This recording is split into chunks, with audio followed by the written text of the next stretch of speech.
welcome to the weekend where I finally start doing the weird routes on Deltarune. Chapters 4 and 5, yes, but oh man, it is very humid. And there's also a lot of static in the air as well, which is, yeah, it's not great. Apparently we're getting some lightning, thunder later on, but well, it's funny because we have the warning for it, but apparently we're not going to get any rain, so it's like, well, which one is it, you know? But oh, it is 97% humidity. 3% more and the air will become water. That's not how it works. Why not, huh? But anyways, so here's the deal. Here's the plan. What we're gonna do today, because I'm feeling a little... There's like a veil of like heat in my body trying to escape it through my skin, but the humidity is like making it impossible. So I'm like feeling very antsy. I'm feeling very like... well, you know, with humidity, people start feeling weird. So I think what we're gonna do today is we're gonna do half of chapter 4 today.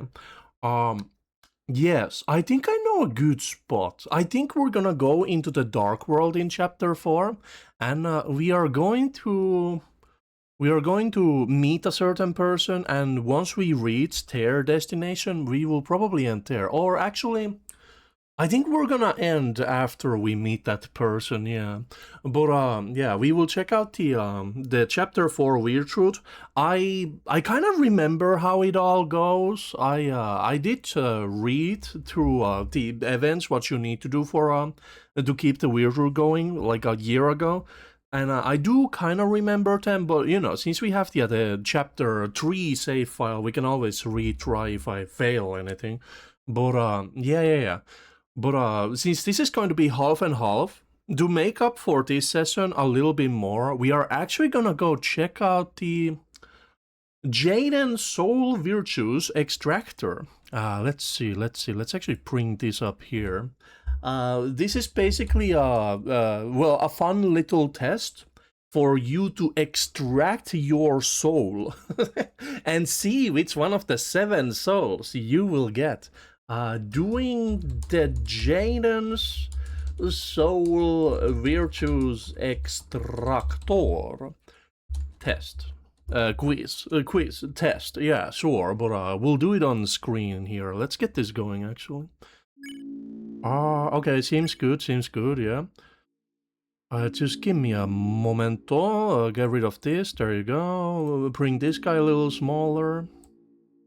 Yeah, let me actually bring this on screen as well. Where is my YouTube? There you are. There you go. Oh yeah, I should probably quit Discord while I'm at it. There you go. Bam. Are you there? No. And there you go, we have beaten the test. Truly excellent. Yes, are you there? Yes, I hope that this will be a big enough screen, but we can, well, you know, yeah, sure it is. Are we connected? Yes. Excellent, truly excellent. Wow, I just said that, yes. Every human soul has its own distinctive virtues. So I've seen some of these questions already. I do kind of remember them from another stream, but I'll give my thoughts on every question like shortly, but I have seen some of these questions. I have already thought about some of them, but I will still answer truthfully because that's the point of this test, yes. In each human, one shines above the rest. Answer honestly, and it will show itself. Now, we may begin. This is a new Gaster voice. I mean, who's that? Yeah, there is more to the screen, like the background. Oh, maybe I should get rid of the background.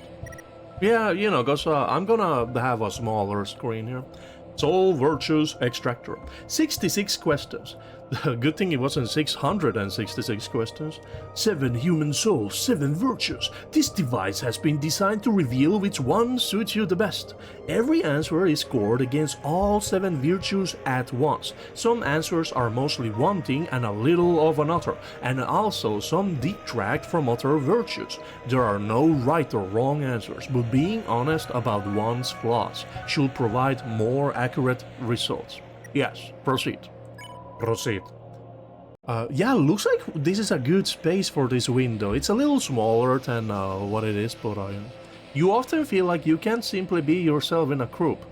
So yeah, you have strongly disagree, strongly agree, but on certain questions it changes on what these words are. So I'll always read them. Well, I'm a motor mouth, I'm a yapp machine when I'm with people that I'm interested in or trying to have fun with. So I'd say I strongly disagree, man. You know, like if you put me in a group, I'll yap, especially if we're playing games, but I also like to listen as well, but that's also part of me. Because when you watch my videos, you get the yapper part, but I'm very observant as well. As you can see from my gameplay, no, I am very observant, but sometimes I do miss things though, but that's just a gamer thing, you know? But, yeah, I will strongly disagree, man, yeah. Once you decide you want something, talking you out of it is close to impossible. Well...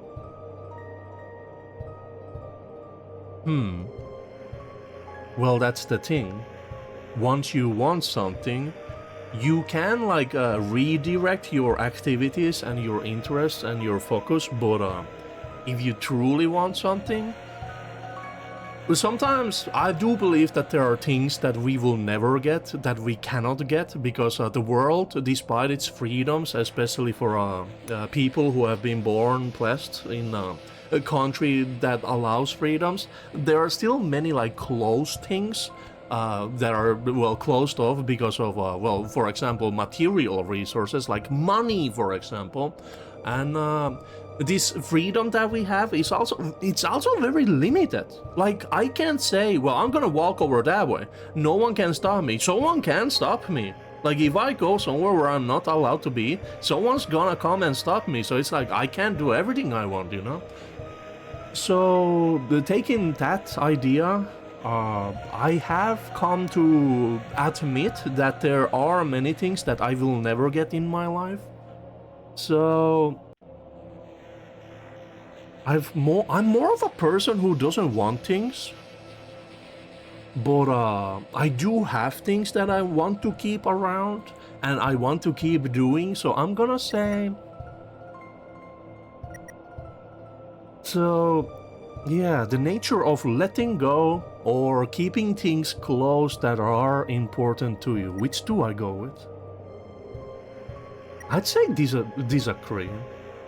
Yeah, I'm more of a... I'm a poor person. I don't have too much. I don't have like friends or family. Well, I have strangers on the internet I can talk with, sure, but I'd say I'm more of a let her go kind of person, but and not completely, yeah. Because, well, I settle with very little, so I don't have that desire meter, you know? Yeah, I'm gonna say disagree. I'm still gonna say disagree, though. Which is exactly what I was talking about, yeah. Yeah, there you go. You believe that some things only get through to a person once they hurt them. Well, it depends on the person, because you can learn to experience things through others as well. For example, like if your friend says that, oh man, I got sick and it was really bad because they didn't like take care of themselves, or they were really bad with like, well, let's say COVID, for example. Like we barely got COVID over here. One of our middle schools actually got hit by COVID, but it was thankfully during a time when they were already taking like precautions towards it. But we barely got COVID over here, and we were very careful with like all of our shops had like the plastic covers and all that. I actually, I didn't wear a mask myself, but I did breathe through a scarf. Well, it's not the same thing, you know, but anyways, we barely got COVID over here. That's why I wasn't as careful with it, but there were definitely some people who were like, lol, COVID, huh? Why aren't we selling more toilet paper than the rest of the world? And it's like, what the, like, people died to COVID, you know, like, not just like thousands or anything. I like that there was a pause in the song, by the way.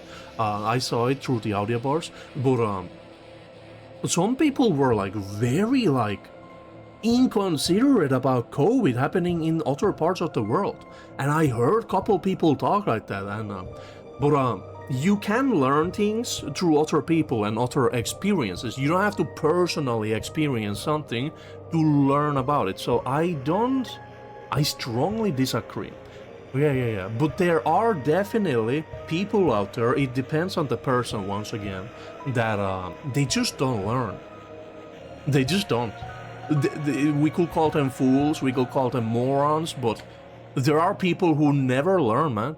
But I still, that some things only get through to a person. A person, not all people, but a person. Some things. I'd say, we're gonna go soft agree. Because it's not all things, it's some things. Some things. Yeah, it is only some things. I do strongly agree, actually. Because there are that kind of people in the world. If someone has something to tell you, you don't get anxious while waiting to know what it is. Hey, I got something to tell you. Okay, what is it? I'll tell you later. Okay. Well, you know, you could have like mentioned it here, you know. I don't get anxious, but I feel like, well, if you're gonna tell me about it now, tell me about it now, you know. But if it's like a bigger thing, you saw the pause, didn't you? If it's like a bigger thing, of course I like, oh, okay, well, I get it, I'll wait, you know. Like I don't get anxious, but I'm fairly calm, but like if you're gonna come tell me like, yeah, I wanna show you something, I'll show you later, like, okay, I understand, you know, but if you wanna tell me something, tell me now, where is the bomb, tell me now, you know, like, holy, like, tell me all about it, but you tend to avoid doing things that make you uncomfortable. Well, why would you do things that make you uncomfortable? Yeah, the like, you know, like, I'm not gonna sleep on a bed full of rocks and sand, you know, like, oh, I love doing this kind of stuff. What are you, yellow? But you tend to avoid doing things that make you uncomfortable. Well, I guess it's like, it's not trying to be like, well, you do things that make you uncomfortable. It's more like the things that you have to do, the things that you gotta do. We actually already had a good talk about this, where we talked about, well, you got things that you gotta do. Like, let's say if you have some kind of like medical conditions and you have to take a medicine to avoid a certain, like, I don't know, imminent death. Well, that's a thing you gotta do. You don't skip it, you gotta do it, you know, because otherwise you'll die. But of course, a human's freedom is more than just extending your life, you know, so maybe someday you don't want to do that, you know. But anyways, that's a topic I can't talk about, actually. But then there's things that we need to do. Like, for example, I need to pay my rent. But if I'm late by like couple days with my rent, that's fine. I have to just pay plus $5. Or I think it's not $5. I think it's plus 15. They send you a letter of like, hey, you didn't pay your rent, pay your rent. And it's like plus $15 into the rent, because I didn't pay my rent in time. But that's a thing I need to do to avoid the plus $15. And then we have things that we could do. Yo, you wanna play some games? Okay, I'll think about it. Yeah, I could play some games. You know, I got other things I could be doing, but I could play some games. Yeah, you know, like, you could be doing, yeah. But then there are things that we definitely don't need to do, but we still do them. It's like, well, shit, dude. Oh yeah, you know, you gotta get to work. Oh, but I could be playing games. But it's like, oh shit, dude, you don't need to be playing games, right? You gotta go to work, dude. No, but I could be playing games, yeah. Oh no. Yeah, I tend to avoid things that I have to do. Speaking of things that I had to do, by the way, This entire summer, I've noticed that there's been a lot of spider webs between my balcony doors. There's like 2 doors, one leads to the outside and one is like it basically creates like a bit in between space. So there's been a lot of spider webs between my 2 balcony doors that pretty much go like unused because I don't need a balcony for anything. But I noticed that because I accidentally skipped cleaning last week, I noticed that between these 2 weeks when I didn't clean my apartment, I know I live in a controlled chaos, but I noticed that a couple of spiders actually went inside my kitchen and they settled like right underneath the doors, and I had to extract them out because killing spiders. Well, I'm not a superstitious person, like I don't actually believe in like bad luck and bad karma and all that jazz, but I have nothing against spiders. I think they're great because they kill, for example, a lot of mosquitoes and other smaller flies, but we have rooms. We have rules for these rooms of my apartment, and that means spiders can't come inside. They can live between the doors, but if they come inside, I have to extract them out of here. So luckily, it was only a small web, which really does mean that they were probably here for like a week or something. Luckily, the web was kind of small and it was tucked neatly into the corner. So I had old ice cream like plastic containers. I took one of them and I just scooped them. There were like 2 spiders. I scooped them up with the web and I just closed it. And this morning I went to drop them outside as well. So that was nice, you know, because well, I'd rather control spiders than bees, for example. I never keep my windows open because I have apiphobia, pretty much, which is the irrational fear of bees. But anyways, yeah, I tend to avoid things that make me uncomfortable. Catching spiders, not uncomfortable, at least for me, yeah. But I still, yeah, I don't like doing things that take time and focus because it's like, because I'm trying to lead a life. I might be poor, but I want to lead a life where I'm doing the things that I want to be doing, the things that I'm interested in doing. Like, if you have like family members that you need to take care of, if you have children that you need to take care of, you definitely do need to struggle for like money and other materials and that kind of stuff. Like, that's understandable. But I am a single male. I have no family, I have no friends, I don't care about people, like, I get to chill and party, you know, like, woo! But, you know, like, when you have something to take care for, even like pets, for example, you do gotta sometimes struggle to make that moolah, you know, that cash money, you know? But, yeah, in that sense, you should not avoid doing things where you gotta, you know, get that money, you know? But anyways, yes, that's right. I am a lazy bum. There you go. Oh no. You have a hard time forgiving people. We have a good talk about this one as well. Man, now I understand where all that time went on. Yeah, I was watching Anime Jesus HA do this for like an hour and a half, and now I understand. But anyways, since I already went through these topics, I had some good conversations over there on that chat. But yeah. The thing about me is that I'm actually very I remember things. I have a good memory for slides and yeah, but the difference is whether you take these kind of spiteful actions against people and if you don't forgive them, whether it's actually actions that you take or just thoughts of, or just like remembering, well, that person wasn't nice to me, I'm not gonna be nice to them, you know? Like, there's a difference in taking action and just having it as a thought, like a memory of a certain person, like fouling you somehow, foul. But yeah, there's a difference in that regard. But forgiving people, like, it's more like, I don't really forgive, but it's more like, you know, we'll hang around. You know, if we play a game at the same time, if we're in the same chat and we end up talking, it's not like I forgive you, but it's more like, you know, we'll hang around, you know? I don't have to become friends with everyone, and no one needs to become friends with me, but if we're in the same spot, we can hang around, you know, at least. So I would say you have a hard time forgiving people, but I still do remember everything, so, you know, like, You know, the Jaggi stands for a reason, you know. Jaggi is the word for a mean spirit in, I do believe in or wait, it's not the word for it. Well, it is also the word, but it's more like a Jaggi is the concept of like an evil spirit. And I like the sound of that because I'm Jackie myself, Yucky.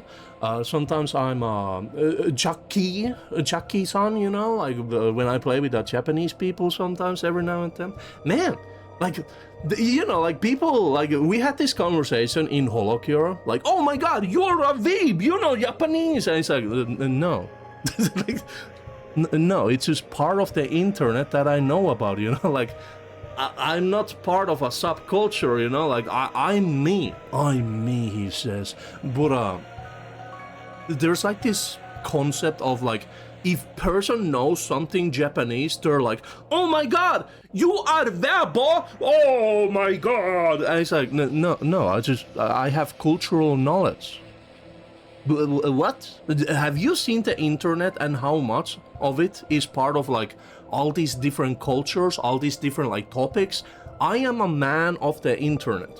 I am a man, but yeah, like it's so weird, man. But it's true, though. I have been playing with a lot of Japanese players, especially with Mario Kart and Kirby Air Riders.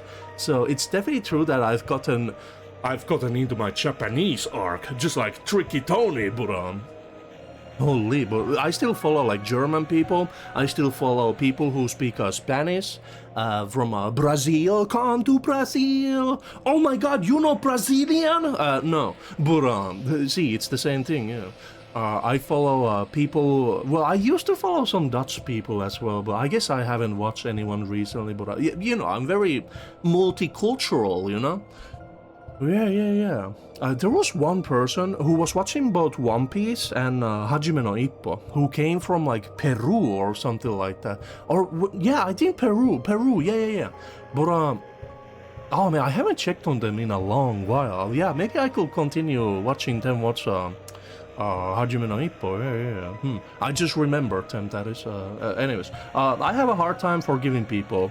Yeah, true. But yeah, I still, you know, like I still like forgive them in spirit if we're in the same like the existence of playing. Yeah, you do what you have to, even when the motivation isn't there. Well, this continues the things that we need to do, things that we gotta do, and things that we could be doing. Sometimes it's easier to not to do a thing that you don't want to do and replace it with something I could be doing. That's how I actually got over my depression, you know, over 10 years ago. You do what you have to. But the thing is, I'm very particular about the category have to. Do I really have to do something? Because I am a lazy bum. I mean that too, but I mean like, do we really gotta do the things that we gotta do? Like again, it's different if you have like other people or like the pets and animals that you have to care of, because those are like different lives apart from yours. So if you are taking care of someone, that's what you gotta do. It's like no question, like take care of other people who are under your care and protection. But I don't have anything like that other than spiders. I could have killed them, sure, but I have nothing against spiders, so I took them out. You know? You do what you have to do, even when the motivation isn't there. Well, I do the things that I gotta do, that I have to do.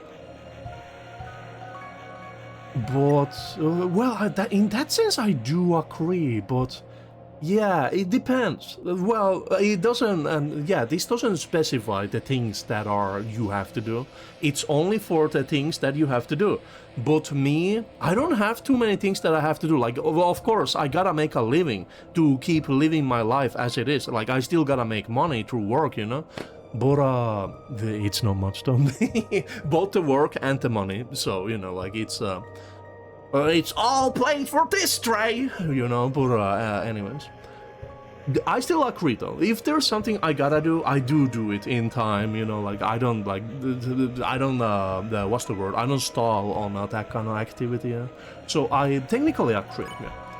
You believe you can be trusted with secrets? You can tell when things are over. That was two very strong agrees. Oh my god. You are often told you have a tendency to pry too much. Well, prying is the act of getting information. If you hear that someone's having a bad day, you'll come up to them like, oh, what's going on? And if they say, I don't want to tell you, and you go, no, do tell me, that's prying. I don't pry, but I am always interested in hearing about other people because, well, I am a man of the internet, I see many things. So I disagree still a little bit, because I don't force myself upon people. The thing about life is, you gotta have consideration. The thing about life is as well, if you are a person true to your the nature, you do the things that you want to do, you do the things that interest you. I can be very exciting. I am very exciting, very excited, that's the one, about things that I'm interested in. Sometimes I might be a little too much for other people, so you know. But that's not a me problem. That's a them problem. Yeah, they're the fault. Yeah. Wow. But I mean, that's the truth, though. Yeah, you know, we don't disappear in the face of the truth. Sometimes I'm very passionate about the things that I enjoy, and sometimes it's a little too much. But anyways, that has nothing to do with prying. But sure, you believe time heals all wounds. I wish time could heal my throat, dude. We had a very good conversation about this topic as well. What are wounds? What are spiders? What are spiders? Wounds are scars, wounds. Because you can have a scarred body and it functions completely normal, but the scars are still visible. And sometimes when you get wounds, whether they're like actually physical wounds on your body, whether it's emotional wounds, sometimes you completely lose things, both physical, emotional, social, made up things. Sometimes you lose those as well. Time cannot replace things that are lost forever. Like, let's say humanity or planet blows up. Time will not heal humanity because we're gone, dude. But yeah, unless, well, if another creature survives and becomes the new humanity, that's not us, because we were lost completely. Time does not heal all wounds, because sometimes things are too far gone. You could use being more open about things that make you hurt. Well, you should check my 13.5-hour video of Donkey Kong Bonanza. Yeah, it was 13.5 hours, but it was actually 2 videos. I talked about a lot of problems that happened in my life. You could use being more open. No, I disagree, because I'm already very open. I already mentioned my depression during this session as well. Like, like I've had depression ever since I think it was when I was 8 years old. That's when it started to happen, actually. But the peak teenage depression was at 14 years old into 16 years old, the whole 2 years, and it was pretty bad. Yeah, I have some physical scars, speaking of, about that time. I had, later on in adult life, I had, well, a little bit of the continuation of depression when I was 17, 18, 19, but it got back into being pretty bad when I had the realization that made the person that I am today when I was 21. And I had a very bad depression arc in 22, 23, 24. I think all the way to 25. I was not in a good place. But I did start recording when I was 26. Which is... well, that 6 years ago, yeah, 6 years ago, 5.5. Well, 5.5. I was more 27, though, but I was not in a good place, I'm gonna be honest, but I have thought about this many times, so I'm gonna say strongly disagree. If you start to watch my videos, I don't talk about it like every single time, you know, but there are definitely some videos out there where I like talk about all these experiences, all these thoughts, all these things that could change a person forever in some of those videos, but yeah, I strongly disagree about that in myself, that I have to be more open, because I already am an open book, oh god. All the flies are getting in, oh no. You believe that everyone should be held to the same standards. Oh no, we had such a good conversation about this too. So, there is no such thing as a standard, because it's impossible. The thing about human beings is that we will never be equal. Now, this might sound really bad for you, because you haven't given it too much thought, haven't you? Being equal is very hard to do. Imagine machines that you create in a factory. As long as the machine works perfectly and every machine is given its proper pieces and its functionality, that means every machine is equal that comes out of a factory. Humans are not machines. So even if we did create a sort of like a what do you call this kind of scenarios? Dystopian, like scenario where humans, after they're born in a facility where they lead their life up to a certain point, and every human is given like the building materials to lead their lives, and the knowledge and like the moral support and blah blah blah. And even if parents were allowed to join, you know, the growing babies and whatever, every single human person will still be a different human person from one another. Humans will never have factory standards because we are not machines, we are humans. And the thing why I'm talking about this first is to give you the idea that there is no such thing as equality, because it is impossible to attain. This means that if we all have the same standards, we can be given material standards, like let's say that we tax everyone for like the 24%. Oh yeah, you know, a poor person who makes like $1,000 per month is that's going to be $240 out of their pocket, right? A rich person who makes $240,000, that's going to be or let's say $100,000, because I messed that up. That's going to be $24,000 out of their pocket, right? Well, the rich person might feel like, oh man, that's so much money, I could have used that money. While the poor person is also like, oh, that's so much money, I could have used that money. That was my voice, by the way.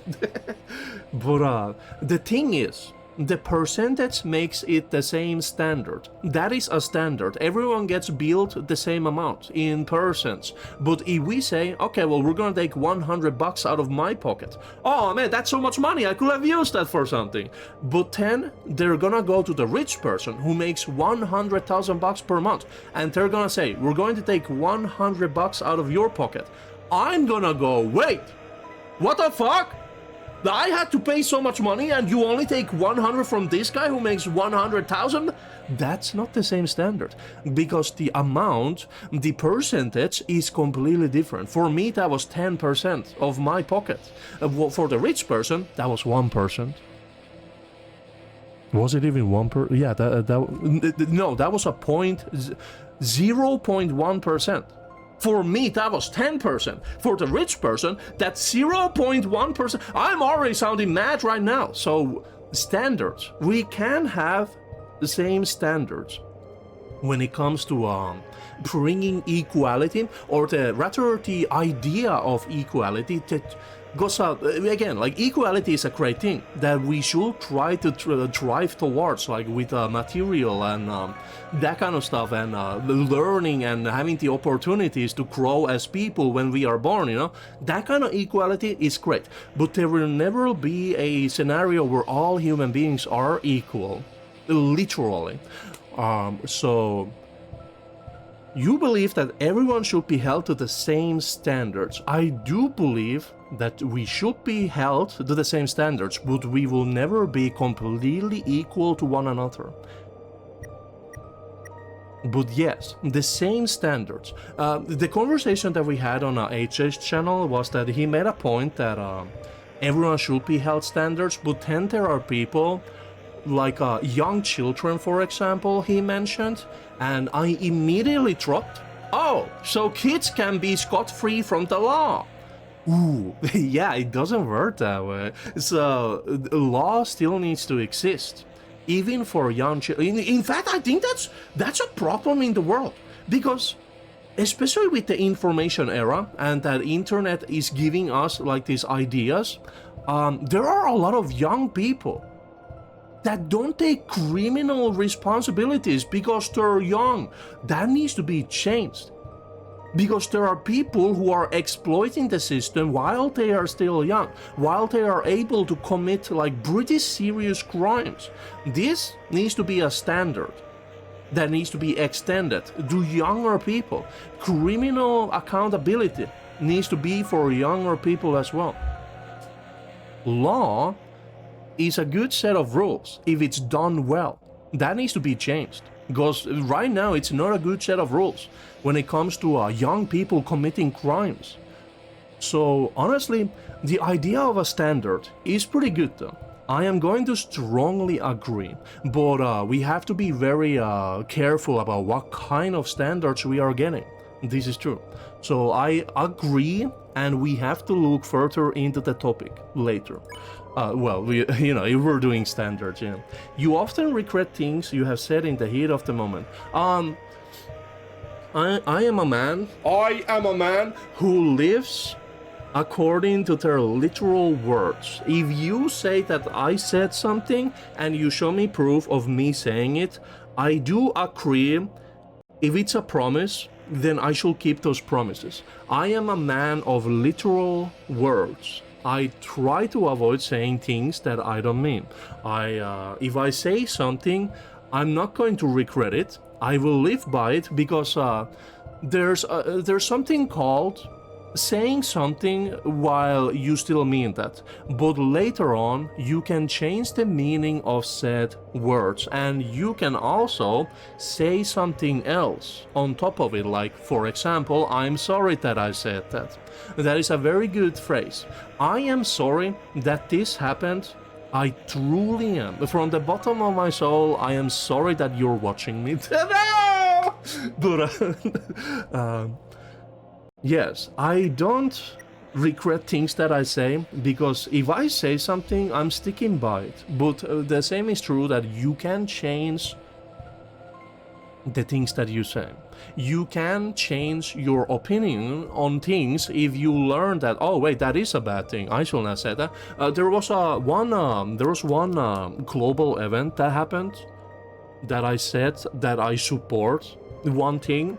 I definitely do not support them anymore. It was in the moment where this event happened when I said, oh yeah, that sucks, yo, go for it. But then, now that I think about it, yo, those people also suck. They just suck. And now if you watch my videos, if you remember that, you might know what I'm talking about. But man, those people suck. I disagree to this because I don't regret things that I say in the moment. We live in the now, but there is a future out there. So I don't regret any words that I say, because I can always, say something else later. You adjust the way you act and talk depending on who you are with. Well, this is actually just human nature. You act a different way in front of your parents, in front of your friends, in front of strangers, out there in the public, for example. This is just human nature. I don't yap this much when I'm alone, believe it or not. You adjust the way you act and talk to. I mean, yeah, always. Because it's just human nature. This is a test to see if you are a human. Are you human? It's one of those like bot detection tests. But I still remain true to myself. Like, again, I am a very open person. If I talk like this, I sometimes talk like this among other people as well. But if I'm like doing like work stuff, I don't talk like this. I don't suddenly go like, "Hey, boss, what's up, boss?" You know, like no. So always, you feel uncomfortable talking about your worries to other people, but want others to tell you theirs. I know a person who actually does this. I've been watching their streams recently, and they have given me a lot of Pokopia emotes, actually. But, you know who I'm talking. Rest their soul, man. They're not like dead or... No. Bless their soul, because they are a very caring person, despite having some issues themselves. Me, nah, I'm not that. You know, I tell you about my worries, I listen to worries, but the main thing is that I tell you about my worries, you know. Yeah, I strongly disagree. You believe asking others for help equals to failing. Well, if you do that, if you don't do that, you have already failed as a human person. Humans are social animals. If you need help, get some help. Hit that F1 and get some help.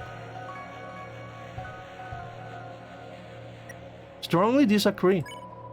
You will tell a friend they're in the wrong even if it meant hurting their feelings. Well, if someone's wrong, they're wrong, dude. We don't step away from the face of truth.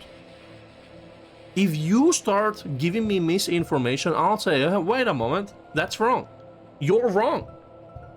You're wrong, you're flat, you have no talent, and you should feel bad. They're in the wrong. Yes, I will, definitely. Alright, Sans. Oh, I never do a correct Sans voice. Sans. Hey, it's me, Sans. Who? That wasn't Sans. Do you think that even the worst person can change? That everybody can be a good person if they just tried? Sure, that was the Sans voice for today. This is a line from Undertale, yeah. Do you think that even the worst person can change? That everybody can be a good person if they just tried? Well, that's the thing about human nature. Did you know humans are the only animal in the planet who could suddenly decide that they're going to lay down on wherever they are at this very moment and they are going to die? Damn. That's how serious this is, because it's true. Humans have something called determination. Have you heard that before? I don't think you have. You should play Undertale. You'll learn more about determination in that game, yeah. Humans are the only... Let me say that again. Humans are the only known animal who can willingly have the choice of laying down completely still to the point where they will die. Not any other animal will do that. Even spiders between my balcony doors, they at least at some point decide, well, I'm not getting any food, I'm getting the hell out of here to get some food. Even spiders have an instinct where they realize, oh shit, this is a bad spot, I'm not getting any food, I'm going to try to get away while I still can. So spiders, if they get hungry enough, they can actually leave. And they will have the instinct that, well, shit, dude, I'm not gonna get any food, I'm gonna leave, man. If they can. Of course, some spiders are locked inside my room and they cannot get out. And they will not get any food, so they will starve to death. But a human can decide to do that any moment. You too. You can stop watching this video, you can lay down on the... Don't actually do it to the point of death. Do not do that. Did you know that's unhealthy for your life? But this is true. Humans have the determination, the will to not do anything. They can just decide, well, I'm not gonna do anything anymore ever. And that's game over, man. If a human suddenly decides that and sticks with it, that's it. They have decided that, and that's just game over, man. So, and knowing about the sense of determination, if the worst person on the planet. Hey, can we get a list over here? Let's see, 1, 2, 3, there's at least 4 people on the planet who could be the worst people on the planet. And there are even a lot of people that we probably don't even know their names of. There are many worst peoples on the planet right now. If you read the news, you can read all about it, you know? What if someday they did decide, just like what we just described, what if someday they decided enough is enough? Have all my money, have everything that I own. I've had it. I'm gonna go somewhere else. I will never show up ever in public. I am just gonna get a cozy home somewhere and I'm going to live in peace as much as I can. Every single human being who is a bad person, when they will do that, will it reset their karma? No, of course not. Like, fuck you, dude. What? If you're causing like global warming, if you're like giving all these like AI stuff a life in our lives, if you're causing all this like mass destruction, if you're causing like other bad things that I probably shouldn't mention on stream, there's no escape. If you cause those kind of crimes against humanity, there will not be a reset for that kind of person, ever. So there's a difference in people changing and people having to pay for the things that they have caused. So whether or not, let's say, well, we already talked about crimes against humanity. Even if you did something like that and you said, well, I am going to give away everything, I am going to be a good person from now on, there's still a price to pay. For example, there's a certain war that started over 10 years ago that is currently a global event. Those people, they're not just going to say, okay, we're gonna leave. The war's over. Let's go back to how we were before all this. That's not going to happen. There's no, okay, well, we're gonna stop. Let's reset the counter. Like, there is no resetting things. Again, there is a bar of, okay, well, if you do a bad thing, that'll count as a bad thing that you have done. If you do a good thing, of course, that will count as a good thing you have done. But when we look at bad things and when we look at good things, you will pay for your sins. But you will probably be awarded for your good things. But there is no counterbalance. The bad things that you have do don't count towards the good things that you haven't done. Like, you can't pay off your bad things with good things. Like, oh yeah, you know, I'm a rich person. Yo, have some money, and now I'm going to deploy a nuclear bomb. And it's like, what? Just because you gave away some money doesn't mean you can launch a fucking nuke.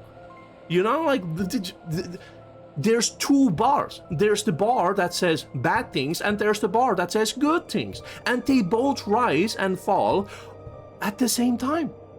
They're a completely different thing from one another.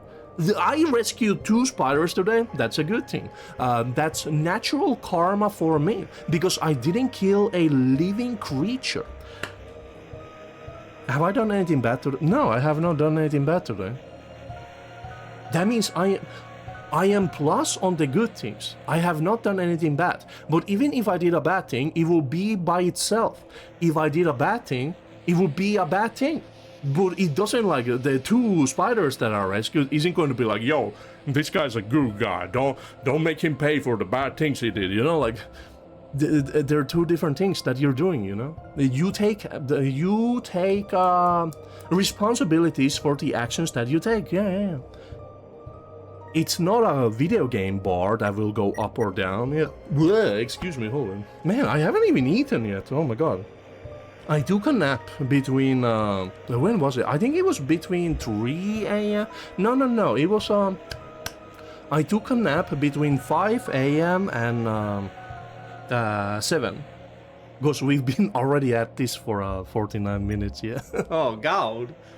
So a good person can change, but their crimes will not go away.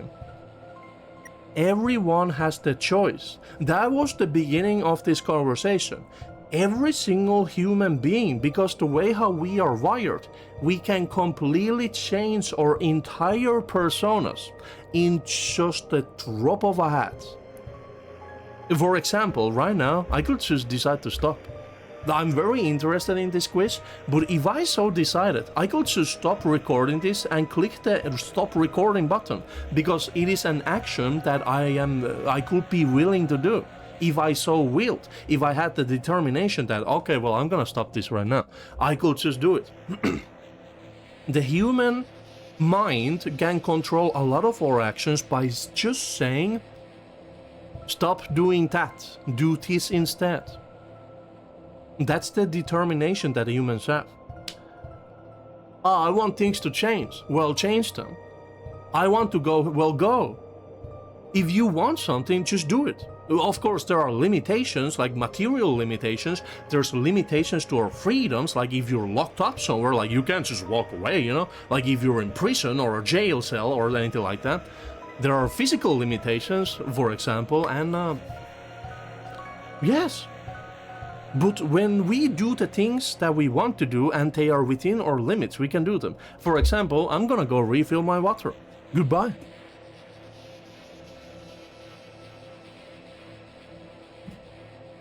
And there you go. Did you see my determination? I said I am going to fill my water, and I went because that's what I decided, and it was within my possibilities. Yeah. So.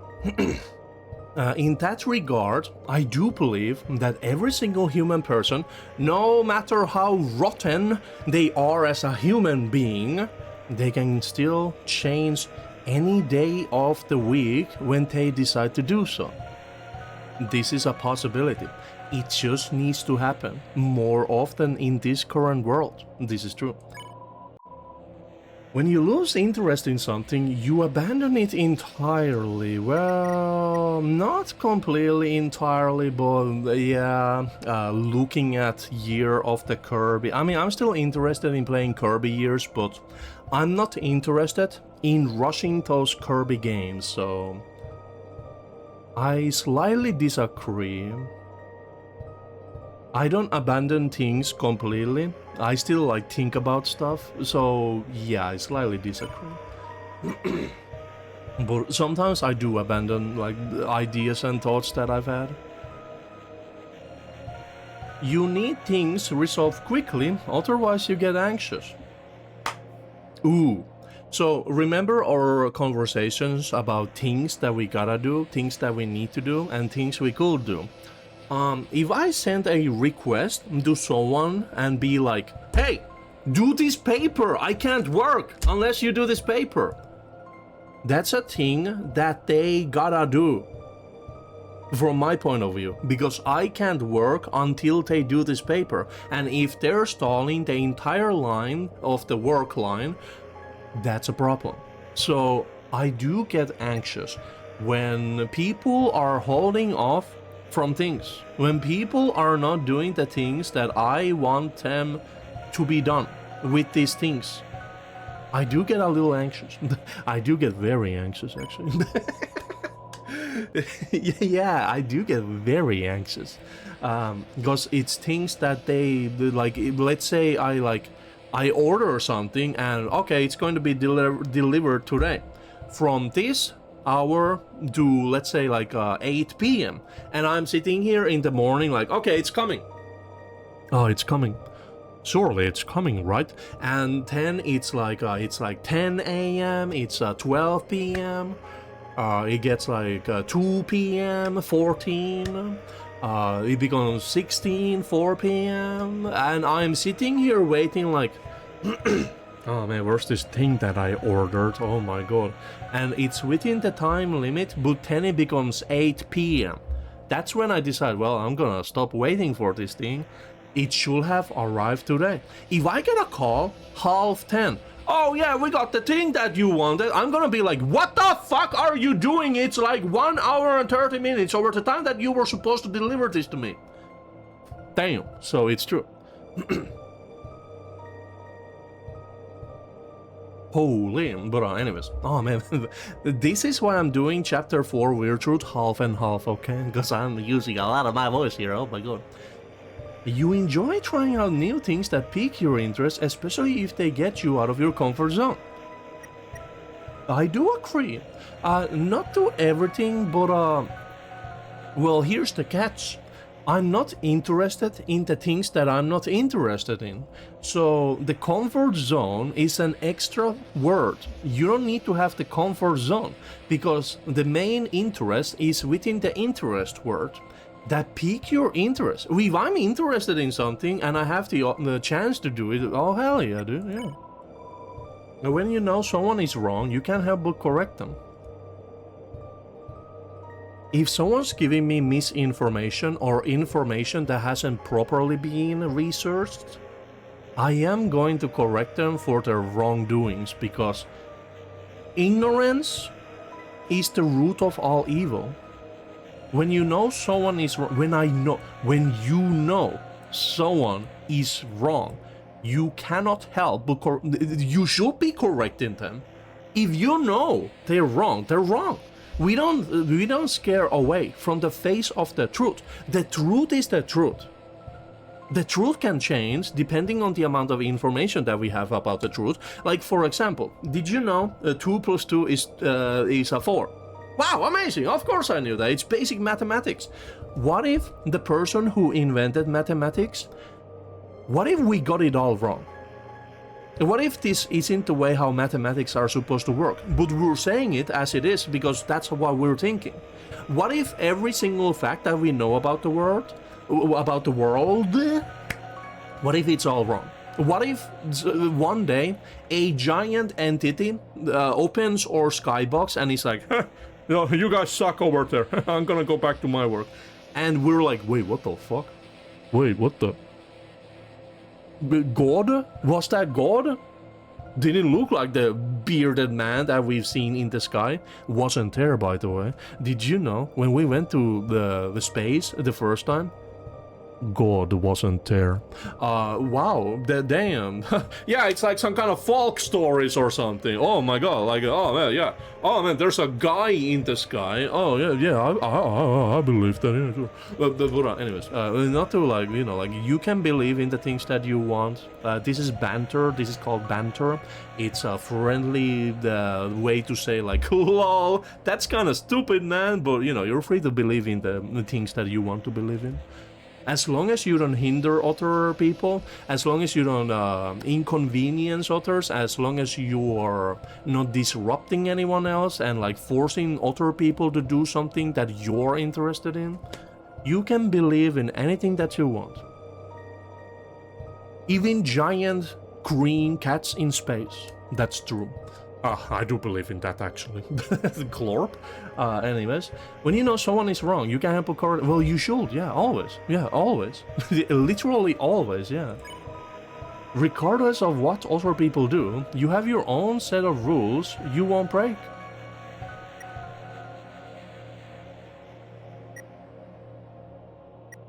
Well, this is a first for me. I do have... Well, you've heard me talk today, yeah. I am a man of literal words, but I still allow like a little bit of a leverage over the rules that I set for myself.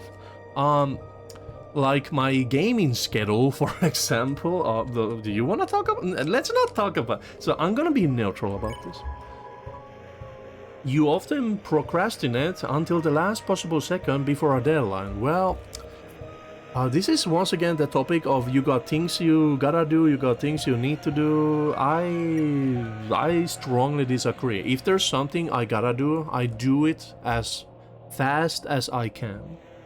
Because it's a thing that I gotta do. Like, once again, like if you have like a heart condition, you have to take your medication. Like, you don't be like, each time I should take my medication. Well, I'm gonna do it tomorrow. Like, no, you take your medication, man. Yeah, I don't procrastinate. You dislike owing people and try to pay back any favors as soon as you can. Well, I don't pay back favors. I let them exist. Because I'm the kind of person, like, if you need help, I'll help you, if I can. If you fall on a bike and I'm there and you go like, oh man, I broke my leg, help me, I'll be like, well, shit, dude, that sucks, I'll help you, man. But this is a very interesting topic, because I don't help everyone. There are certain types of people. I'm not talking about like racism or any of that like waste of time. I'm talking about bad people. People who have made bad choices in their lives. People who hurt others. People who hurt, well, even our planet. You know what? I'm being more what's the name? Eco-conscious. Ecological conscious. I'm actually pro-planet. If a giant AI tech world leader falls on a bicycle right in front of me and their leg is like torn off, and they say, I own several AI companies, please help me, the next thing I am going to say is actually illegal. I cannot say it. Because, well, you know what topic we're talking about. I will not help them. What I have just said actually breaks the law. But luckily this is only a theoretical situation. That will never happen, right? Right, that will never happen. So I have not said anything wrong, because it was a theoretical situation. In fact, what we're talking about is a video game quiz. I am talking about the video game quiz and nothing more. But when it comes to this owing people, yeah, strongly disagree, because if you do something good for me, I'll remember that. And that's like plus social credit for you. But it's not going to be like, well, you did something good for me, here's $5. Because I'm poor, I don't pay with money, so I'm gonna completely strongly disagree. Because favors are more like good things that you have done for me. If I remember those good things that you have done for me, I will remember them and be like, well, this person has been good for me. Of course, I will help them as well. If you help someone, you don't expect them to help you. But there is a good chance that a person that you have helped will come to your aid if they can and if they are a good person. That is very important. And they are a good person. Because some people take advantage of others. And those are bad people. Should you help bad people who have taken advantage of you? I don't think so. But when it comes to owing people, I disagree. I don't try to pay those favors back. It's like, oh yeah, can I have a loan of $5? Man, I don't want this loan. Have your $5 back. Like, you're not gonna give the money back to them straight away, you know? So I'm gonna strongly disagree. When something you cared about fails or ends, it takes you a long time to find something new to care about. So we were a little confused about this topic here on Anime Jesus chat, HH chat. Oh my god, hold it. I think what you need to do here is forget the word fail. When something you cared about ends, it takes you a long time to find something new to care about. Let's say you really enjoy a new show. And you're like, oh man, yo, next episode, finale, and now it's ended. Dang it, that was such a good show, you know, and you're gonna be thinking about that good show you just watched, and it's like, man, now I gotta find a new show. So the longer it takes you to move away from the one thing that has just ended into another thing that you would be very interested in as well. I think that is the question here. Well, I guess it could also, the fail can also be like for a project. Like, let's say you're working on something and you're working on it and you're very passionate about it, but maybe you'll run into like some time issues or like material issues, and you have to end the project before it finishes. Maybe that's what the fail is for. And you have to move away from it. Like, it could be a bummer that you put so much time and energy into thinking about something, but you have to let it go. I am a man who burns all bridges. Oh my god, hold on. Man, I have not eaten today. Again, like, after I woke up, I didn't eat. Where is this? Where is this coming from? Oh my god. Yeah, how long has it been since I eat it? Probably over 9 hours, actually. Yeah. Oh. Anyways, I'm gonna strongly disagree. But I do get the idea of the void inside of you. I'm gonna disagree because now that I mentioned the void, you know the void that I'm talking about? When you finish a really good show, this is a very good example because we all have things that we enjoy. For me, I get a lot of voids when I finish like a series or something that I really enjoyed. And when I know that it just ends, it's like, man, like a video game series. Like, if there are like unanswered questions or like topics that I wanted, like when Deltarune is going to end. Like, I'm here yapping about like, we gotta get something else. When the game is complete, when the final chapter is out, there has to be something else than just the weird route, because we have barely gotten anything for the weird route. On chapter 1 there is no weird route. On chapter 2 it's the best chapter for the weird route, because there's an entire way for you to play through the entire chapter. For chapter 3 we didn't gain anything for the weird route. I know what happens in chapter 4, I've heard what happens in chapter 5. But the fact that weird route has not gotten anything more than what it is right now, that's so sad. Man, I need more water, huh? So I'm gonna go neutral because I do have that sense of a void when things end. If I'm very when I care about, I'm gonna be agree. I've moved from here to over here because now I get what this means. I have that sense of void because I love designing stuff. I love thinking about things that I enjoy. I do agree. Well, no, it doesn't take me out. Yeah, wait. The question is about the time that it takes you to find something new. So I have very strong feelings about the things that I enjoy, but I do move away from them. So I'm actually gonna go disagree. There we go. I'm very passionate, but I do move over. You regularly question your identity and try to get to know yourself better. Well, not anymore. Yeah, the depression does that to you, by the way.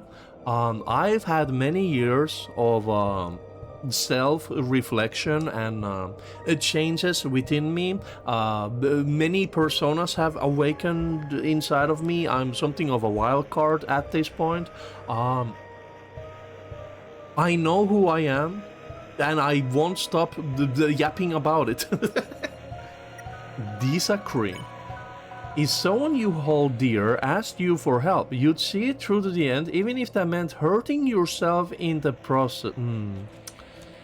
So, I have not always been a good person. Whoa, wait a moment. Am I a good person right now? So, here's the deal. Do you know the standard for being a good person? I'll give you a hint. The bar is very low to be a good person. The fact that you hold a door for someone, you are already better than, I would say, most people in the planet. Human creatures are very selfish, they're very inconsiderate, they're very rude. They think about only themselves and their small little social circles to help one another. That's already God levels of human interaction. There are so many people in the world who only think about themselves. But here's the deal. I have not always been a good person. There was one moment where I hurt, I hurt emotionally a very dear, close friend of mine. But the thing is, I was having issues of my own. And also I was super tired. What they wanted from me, I couldn't do it. Because at the heat of that moment, the decision making said, I don't care. Because I got other things. you are already in a place where you have help. This might give you some information. I'm not gonna directly say what it was because the topic is, well, it's pretty bad actually. But they were already in a place where they were already safe professionally. Me coming over will not have helped anything other than plus social mood. But for me, it would have been such a freaking pain to go all the way over there. And I decided, no, you went over there yourself. You got into this trouble yourself.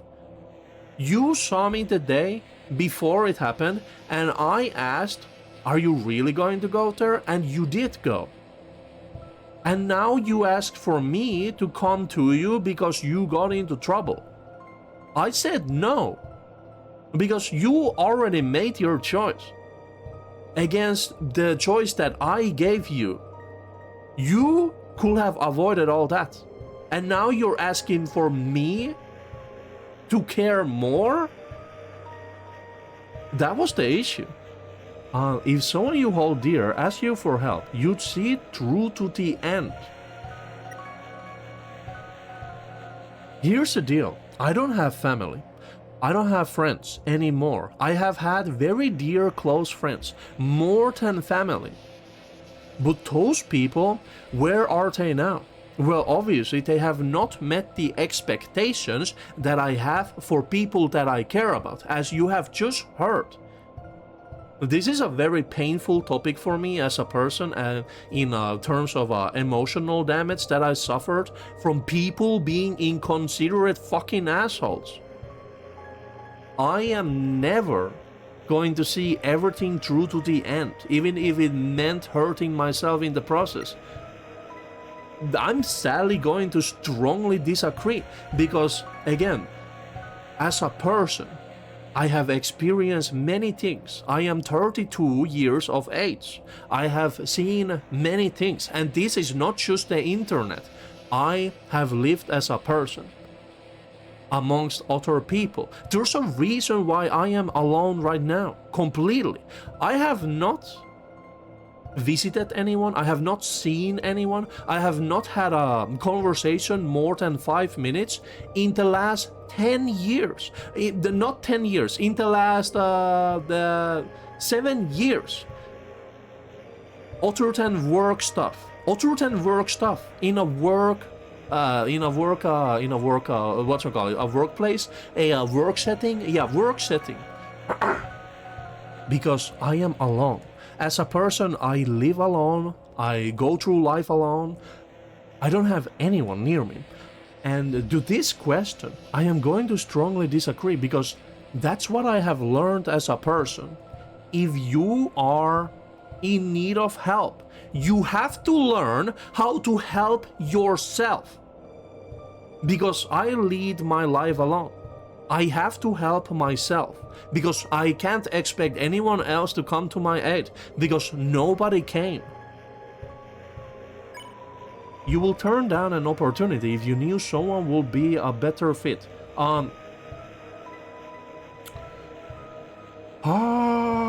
Yes. It depends on what we're talking about. Opportunity. You don't turn opportunities away. Let's say I get to be immortal. That's one of my impossible dreams. Fuck you, I strongly disagree. Yeah, no way, dude. They're talking about opportunities. You know what you do with opportunities in life? You take them. If you don't take them, what are you doing? What are you doing? Like, actually, what are you doing? You have an opportunity to do the things that you want, to have something that you've always wanted. If you don't take the opportunity, who are you? What are you doing as a person? You lead only one life. Of course, I understand. If you have other people you care about, if you have animals that you take care of, you have other responsibilities. But they are talking about an opportunity. You can have 10 billion bucks of whatever currency you use. Will you take it? Remember, you have to pay all the taxes for it. You have to deal with the fact that you just got 10 billion bucks. We could also give it to someone else. Will you take the 10 billion? Oh, hell yeah, dude! I don't care about other... I don't care about other people. If you give me 10 billion bucks, do you know what that means for me? I don't have to work anymore. I don't have to worry about money anymore. I can just be myself with the material amounts of resources that I have just gotten for no fucking reason. Do you understand, speaking objectively, what that means? That is such a great opportunity. Even if you had family members to take care of, you will take the money. You will take the money. But of course, let's say, oh, but we're going to have to kill half a nation for this. Ooh, moral questions. Fuck you. I'm thinking... This is a theoretical situation. If they said, everyone will know me, everyone knows my name, and we will not offer you any protection, I will not take the money anymore, because my life would be... Again, you lead one life. If they said, oh yeah, we're going to launch a nuclear bomb after you take the money, I'm not taking the money. Again, remember, I'm pro-planet, by the way. But if it was just, here's some money, take some money. Oh, by the way, we're telling other people, my life technically would be in danger for a moment. But you know what I could do with that money? I could hire protection. I could disappear. Oh, wow. Well, oh, no. 10 billion bucks is a lot of money. Even criminal association will become a danger with this. 10 billion bucks is a lot of money.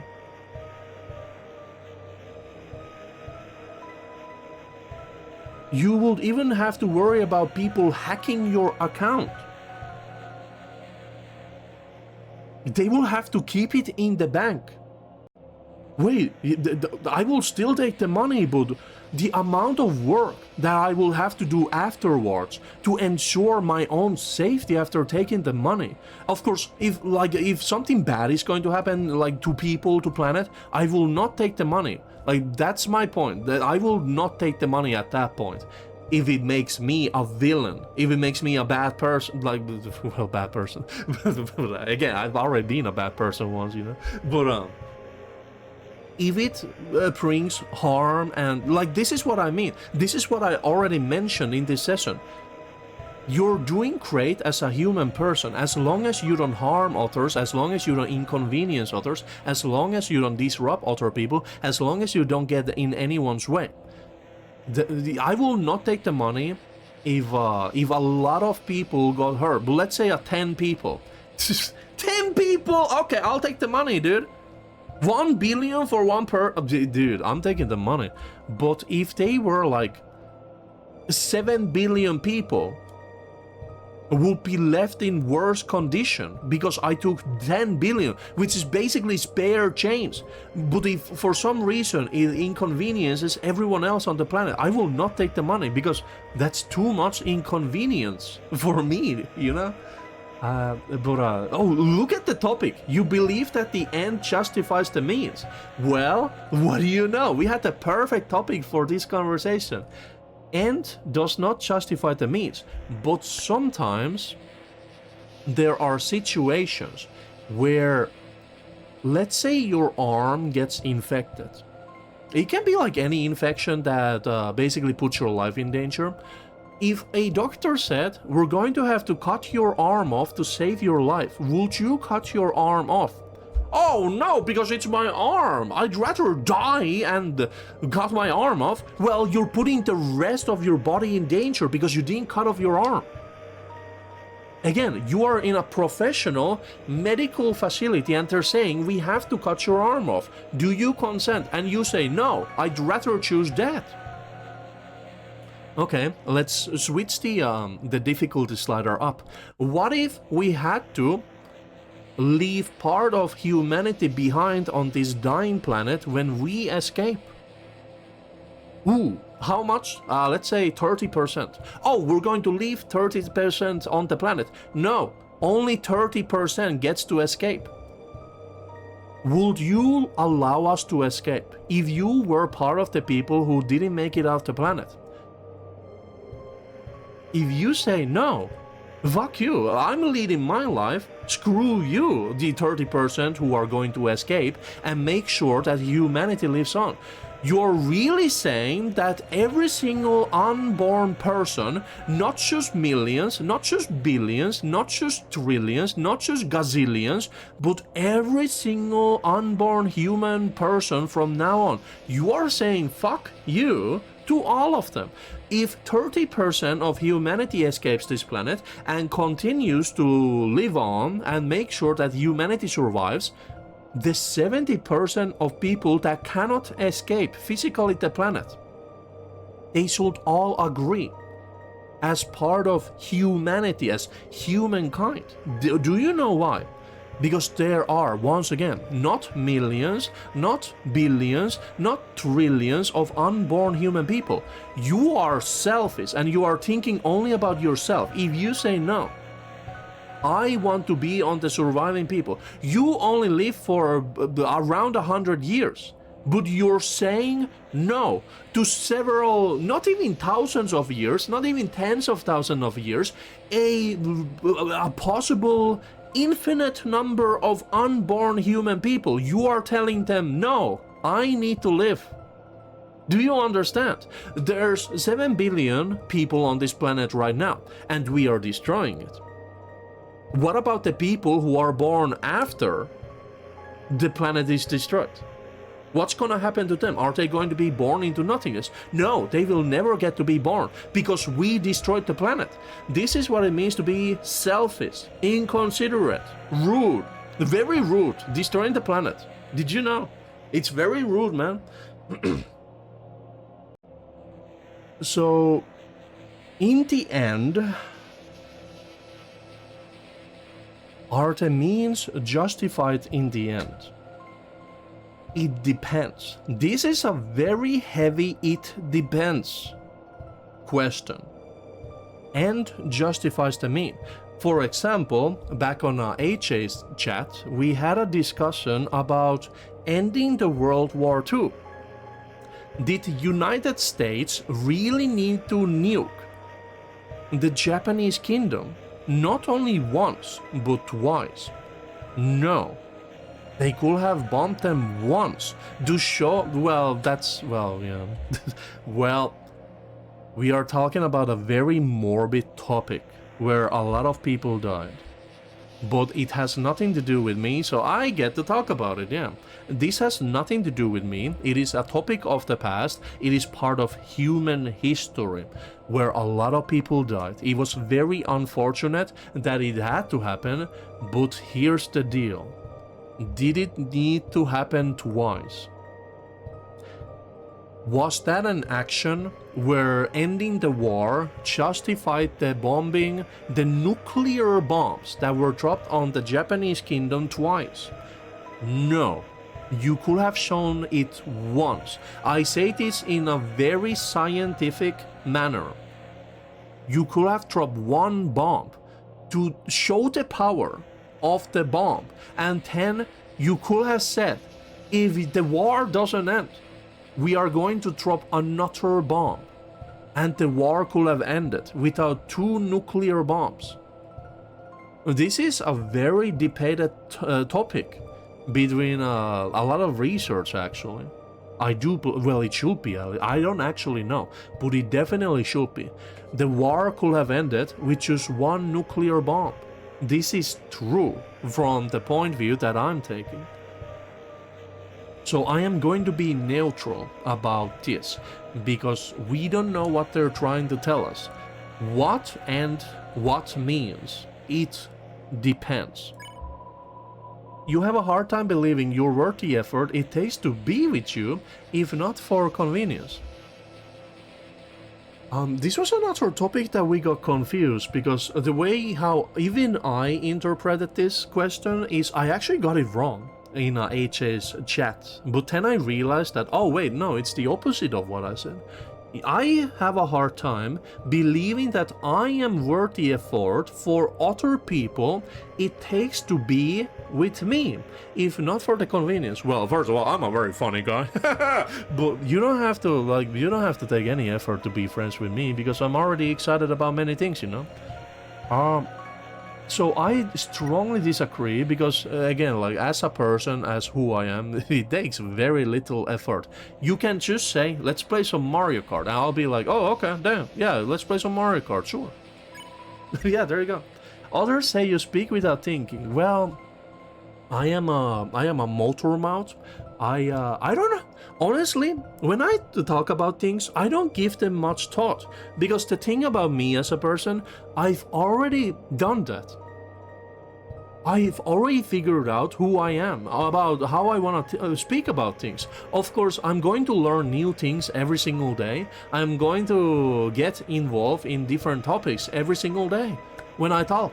But I don't need much thinking about who I am, about what I want to say, because I already did that. I already got who I am, and I still do think about that every single day. I am constantly thinking when I'm speaking, when I'm doing anything. I am a human person. I am constantly alive. Did you know that? But no one has told me that, so I guess never. Yeah, never, yeah. This is true. No one has ever told me that, yeah. Well, I guess, well, the weep, well, that was all you chatters. The Holocure Part 1 weep discussion that we had afterwards, that was all because of other people. I had to talk about it because of other people, that's true. You need to have things planned out before you feel ready to do something. Well, I would say agree, because that's just a smart thing to do, but I don't plan too much. Have you seen my channel? I don't plan too much, yeah. You consider yourself to be driven more by your emotion than by facts. Well, this is where it might surprise you, but I am a very logical person. What? You? No way. What the fuck, dude? But facts are facts. We don't cover in the face of truth. But I do have because once again, I am a human person. Human persons have emotions that we do consider even in the face of facts. But honestly, I am a very logical person. Again, it was the same thing with the humanity. Remember, we gotta take action towards humanity, towards humankind, rather than thinking about ourselves. But I understand if you feel, what the fuck, if you're told that you're staying on the planet. I understand it, but we have to think about the facts, the face of the truth. So I slightly disagree. But I still have emotions here. When faced with a different choice, you'd rather ask someone for input than choosing on your own. Oh man, I wonder why I should answer. AJ, help! No. I strongly I am a self-made man, pretty much. I don't have much, but I've made it myself. Smile. You'd rather ask? Yeah, strongly disagree. But I do understand, like, if you live with a partner, for example, there are many things that you probably don't have the answers for if you live with other people. But you gotta learn how to decide for yourself. You cannot just let other people lead your life, because once again, you lead your life by yourself, only for yourself, and by your own actions, if you have actions available. Sometimes other people are leading your life so much that you can't actually do anything yourself. I understand that, but you gotta make your own choices when you can. You would like to love yourself the way you are, but you rarely can. Well... Ooh. I could be a better person. I could have more money. This is also true. I could have so many more things. I could be loved way much more. Again, I am completely alone in life. You would like to love yourself the way you are, but you rarely can. It's not about you rarely can. It's about I would like to love myself the way I am, with more support behind me, more monetary support, more subscribers, more viewers for my streams and recordings. Well, recordings because I don't stream anymore. I could have so much more. This is true. Human nature, we are born looking up. Did you know that? When a baby is born, what do they ask for first? Give me more food! Ah, it's scary! Boo-hoo! Give me comfort! Human beings are born looking up. Oh, those people are living better than me. Man, that sucks. I want a better life. Only through events in life, only through your own thoughts and understanding of the world, will you divert your gaze from what is above you to your own level and hopefully below you, if there is anyone below you. We are born looking up, but through actions and human connection, we can see on our own level and below us. I would like to love myself the way I am, but I rarely can.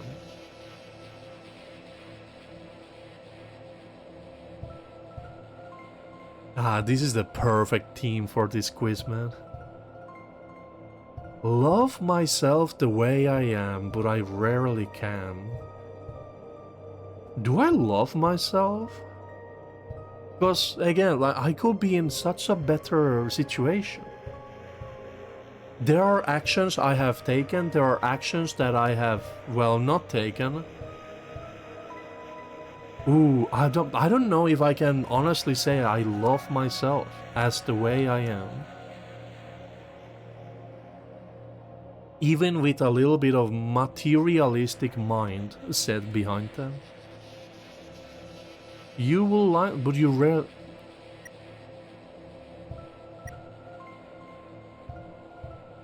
I like that I've experienced things that I can say that I have a better viewpoint on life as a human person because of the things that have happened to me.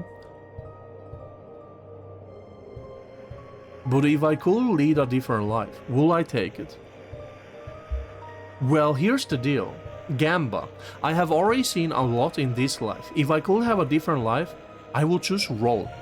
I will roll for it because, well, I mean, if I lead a different life, I won't remember my other life, right? I'm gonna soft disagree. You perform poorly when you can't tell if you're doing well or not. You perform poorly when you can't tell if you're doing well or not. Well, if I do something, this is a lesson from One Piece. If you're going to do something, do it with a dawn. If you're doing something, you do it the best that you can. Even if you can't tell if you're doing something good, you still try to do what you can. I'm going to strongly disagree, because if I'm doing something, I'm trying my best. If you give me like half-ass information about the thing that I'm doing, I can't work my best with half-ass information. If I go at fault because I got half-ass information, it was the problem of the person who gave me that information. I did what I could with the information that was given to me. So I'm going to strongly disagree. If there is fault in my actions, it's either me or someone else. We don't cover in the face of truth. If I'm at fault, I agree. But if someone else is at fault and they limited my success in doing things, that's their fault. They are at fault. If that becomes a thing, yeah. There you go. You stuck with things long after they stopped being good for you because quitting felt like betrayal. This is one of those "Are you a human?" questions. We can think about toxic relationships. If you don't quit them, then what the fuck are you doing as a human being? If you cannot say no, why do you exist? Like, actually. I could have so many references from my life to this topic, but I'm not even going to do that. I'm going to ask you, if you ever say, yes, what the fuck are you doing? Get your life together. Get some help, dude. No. You stuck with things long... No, strong disagree. There needs to be a third disagree for that one. You would rather be hated than having to pretend you're someone else. Yeah. Have you not gotten that from me already? When something looks unlikely to work, you will rather put your efforts somewhere it will.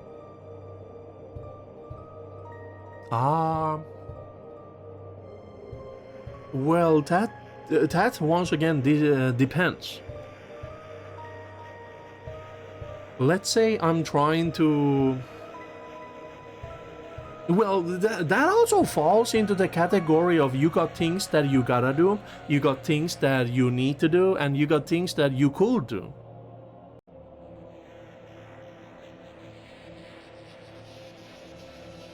Wait, yeah.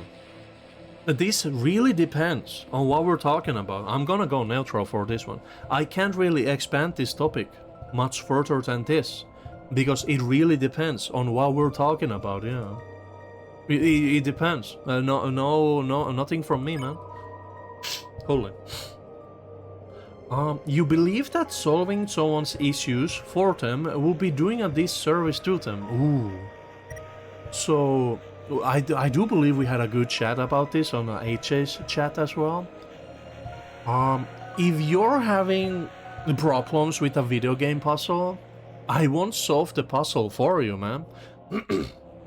Because it's fun for me to see you figure out the puzzle. And in case I want to do the puzzle as well, I'll do it in my own mind. But if your house is on fire, I'm not gonna be like, ha, we'll see how they get out of this one. I'm gonna call the fire department and have them come help you with your burning house. So I don't believe that if you have some serious issues, well, obviously, if I can help you with my limited knowledge and my limited powers and materials that I have, if you really need help, I will help you. But once again, it depends who I'm helping, it depends what I'm helping with, and it depends like what the overall situation is for them. So I'm just going to slight disagree. Yeah. Because sometimes you gotta learn through your own mistakes, through your own problems that you have, yeah. You gotta fix them yourself, once again, like, so that's a slight disagree from me. If someone says you won't dare something, you need to prove them wrong. Well, that depends. You won't jump off into the ocean from 30 meters? Yeah, true. Yeah, I will not do that, yeah. You won't play 24 hours of Mario Kart World with me? Yeah, don't test your luck, punk. I don't... Well, here's the thing. You need to prove them. I don't need to prove anything. I am already the person that I know about myself. I don't need to prove anything. It's... If someone says you won't dare, you need to prove them. No, I don't. I don't need to prove anything. You keep quiet about things that bother you until they become unbearable. Well, if I have things that actually bother me in my life, I'm not gonna come yap about them over here too much. Like it's as cool as it is having this kind of like online diary where you can talk about your days and whatever. I'm not gonna come to you about my problems. I'm going to fix my problems on my own. You keep quiet about things until they become unbearable. This is a strong agree. Because if I'm gonna have problems in my life, I'll deal with them myself. But if they really become unbearable, let's say that I'm going to lose my home, I'm going to I end up in a very bad situation where I lose my work and I no longer have money. I'll probably mention it. Because at that point, it's like, well, If this is the situation, then why not just talk about it? Yeah, I'm strongly agree to this. Yeah. Holy. You don't mind sitting in silence with someone for a long time? Well, I'd rather do something else. I don't mind it, but I'd rather do something else. I don't mind if you want to do something or like watch me do something in silence. Yeah, because, well, I guess that's the point. I don't mind sitting in silence and doing something else than sitting in silence with someone who's also sitting in silence with me. I agree, as long as I get to do something. Because I'm not gonna waste my time sitting in silence. Like, I can be silent. Like, if you say like, oh, I had a bad day, can I come hang around in your house? And I'll be like, oh yeah, sure, yeah, come on over. And if you say, I don't really want to talk about anything, I'll be like, oh, okay. Well, you want to play some games? Oh, I don't want to play anything. Okay, well, I'm gonna play some games, but we don't have to talk about anything. I agree, yeah. As long as I get to do something else, you know? Something better than just sitting in silence, you know? Like, I'll meditate. Like, if you want me to meditate, no, I won't meditate, actually. Because there's so much time. There's so little time. There's so much time, it's so little. There's so much time we have that we gotta use it for something, you know? Like, I'm not gonna live forever, because one of my impossible dreams have not come true yet, yeah. You often interrupt people when talking about something that excites you. No. This is true. Soft, no. I don't interrupt people if they're already talking about something, but if there's a chance, I'll be like, yo, hey guys, what's up? Have you heard about this thing? Yeah! You know. I gotta clean my monitor, man.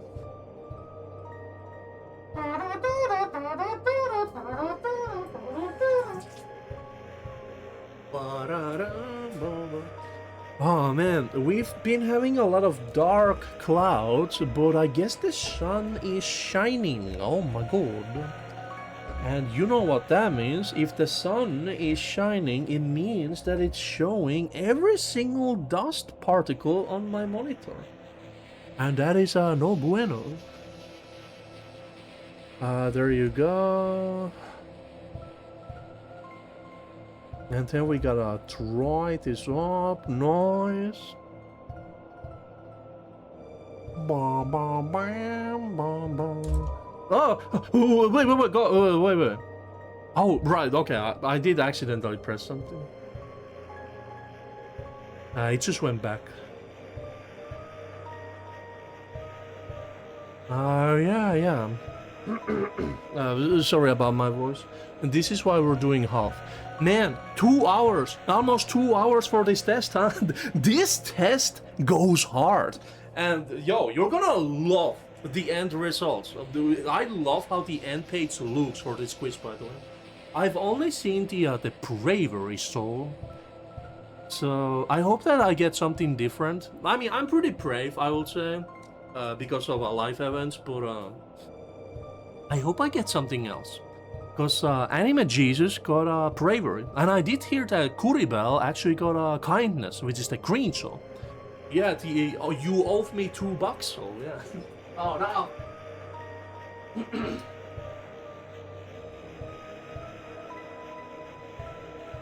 Okay, so...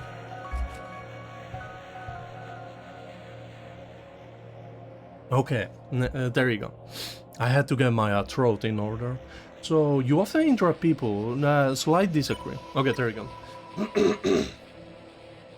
You think some of your interests are embarrassing and avoid talking about them in front of people you're not close with. I feel like human people... Oh man, I need some more water. Human people, we all have different layers. When we talk to people, we're already wearing like different masks, different personas, depending on who we are talking with. Everyone has their little secrets. It could be like very small habits, or Well, we could talk about sexuality, for example. We could talk about something weird that people do when they're alone, for example. So when it says you think some of your interests are embarrassing, there's definitely some things that even I, a man of the internet, does on my own time that I will not talk about it to you. Believe it or not, I am a man, and that's the whole sentence. I am a man, that's the whole sentence. So I do have, you think some of your interests are embarrassing, and avoid talking about them in front of people you're not close with. I agree. I do have some things that I am not willing to talk about in front of a microphone. Believe it or not. Are they bad things? They are not bad things. Is it criminal activity? It is not criminal activity. Is it self-pleasure? Well, now I have to be honest with you. It might have something to do with a little bit of self-pleasure.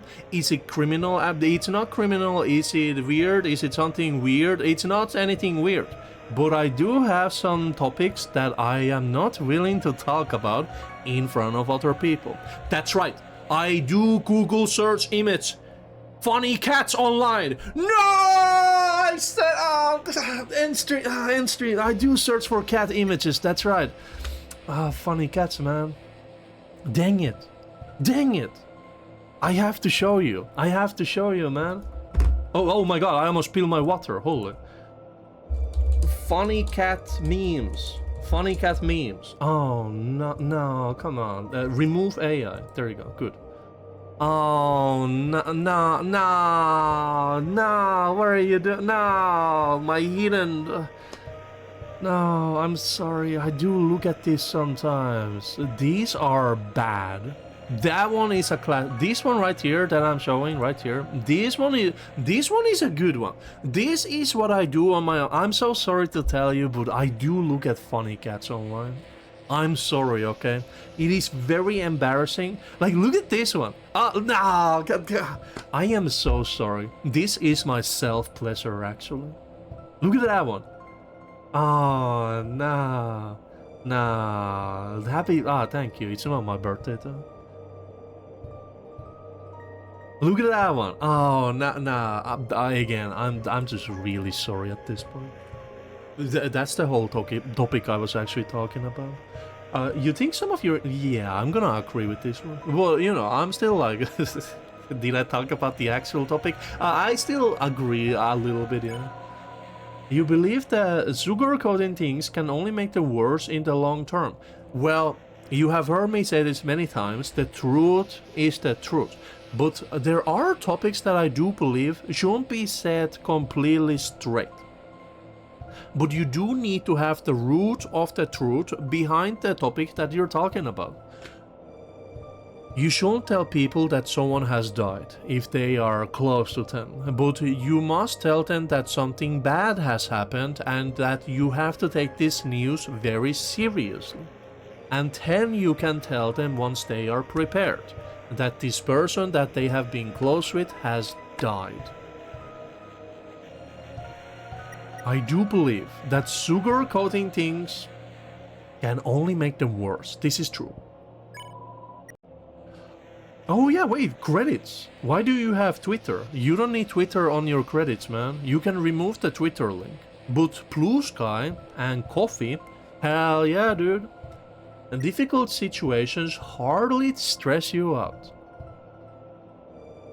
Well, no. There have been difficult situations that have stressed me out, so I'm going to agree. But that's the thing. The longer it takes you to resolve those difficult situations depends on you and how fast you can deal with them. But the difficult situations, they do stress me out. Oh, hardly stress you out. Yeah, hardly stress you out. Difficult situations do stress me out. So I'm gonna disagree. You believe some things are unattainable even if you want them. And that's settling for what it is. For what is? Oh, You believe some things are unattainable, even if you want them, and that settling for what is acceptable. Well, that's just the truth. This is the truth of our lives. I wish to become immortal so that I can see what the hell happens to humankind and to exist forever, because trust me, I have so many things I would love to do, but I don't have the time for it. If I was immortal, not only would I live through the extinction of the human species, I could also live through the extinction of the entire world, to the point where material existence reverts itself. That is known as the Big Bang event that we have somehow learned about as human species, where material has never come to existence. Did you know that? The amount of material that we have in the world is always the same amount. Things don't just disappear, they just change their form. But material existence is limited in this world, according to human-made laws of physics and reality existence, blah blah blah. But if I was immortal, let's say that I will never cease to change my form or otherwise reduce or add to my form if I always remained as I am right now. As long as I can keep my mind, my human mind, intact across even an infinite amount of years, if I could always stay human as an immortal being, I could see a new existence begin in the world, and hopefully I don't get stuck anywhere. That's like the biggest fear of immortal beings, getting stuck somewhere, because we don't have a respawn button, okay? But we, as in I'm immortal. I am not immortal. It is an impossible dream. It would be cool if it happened, but I am on human mindset. I am going to die someday, hopefully not when I'm too old, but someday. But it's not like I'm immortal, lol. But I am human. I understand death is inevitable and it will happen someday, naturally, or by some fucking asshole hits a car at me, or well, anything could happen. The planet blows up because of other assholes, yeah. Yeah, it's an impossible dream. You believe some things are unattainable even if you want them, and that settling for what is acceptable. This is just how life is. Being liked matters more to you than being understood. Well, the opposite of that. I mean, wait, this is just a common influencer mentality. Where, yeah, subscribe to my channel, I'll do the weirdest shit ever! No. Being liked matters more to you than being understood. No. You are comfortable. No wonder my channel sucks. I don't have that influencer mentality. Oh, I speak about the truth. Oh, dang it, dude. Oh well, I'll live with it, believe it or not. Even if I become immortal, I'll live through my whole existence with that knowledge. Thank you. You are comfortable putting your own needs first when they clash with someone else's. Well, that depends. That depends. Which needs? Are we talking like oxygen? If I'm dying from lack of oxygen, I need to breathe, dude. Like, if you're also dying, well, we can breathe at the same time, dude. Like, come with me to the top of this, sinking cruiser, water-filled room. We'll both dive at the up, and we'll take as much air as we can, and we move on to the next room, we don't have to clash for the remaining air. We can both have some at the same time, and then we'll see who drowns first. Woo! You are comfortable putting... Well, yes. But it really depends. If someone needs something more than me, I'm fine. As long as there's a promise that I will also get it, I'm fine. I'm gonna be neutral about this one. You tend to endure difficult situations rather than be one to end them. Well, that's what we already talked about. If you're in a difficult situation, you need to resolve it. You need to get away from the difficult situation to have it resolved, so it's no longer a difficult situation. But then again, like if we're talking about like taking care of people, well, if you're doing it for other person who's under your care, you have to do it. It's not about enduring. You're not just waiting for them to die or something. If you wish them to be dead, I can't say the rest of them. You tend to endure. No. Well, difficult situations. If it's a difficult situation, you have to endure at least some of it. But the faster you resolve it, the better. So I'm going to soft disagree. You avoid intervening in matters that don't concern you directly. Well, first of all, the planet destruction I live here at the moment involves me. The humankind being assholes involves me because humankind are being assholes. I'm also part of humankind, but I'm not being asshole to anyone else, so that matters to me and concerns me. Lack of immortality concerns me a lot. You avoid intervening. Well, in matters that don't concern me. Well, let's say someone wants to hold a circus in town and they ask, should we have this circus? I'm gonna be like, well, what's the problem of not having a circus in town, man? It doesn't concern me. I mean, I wish you can have your circus, but if you're doing something bad in your circus, then maybe you shouldn't have your circus in town. Do I care about things that I don't care about? No. Directly. That don't concern me directly.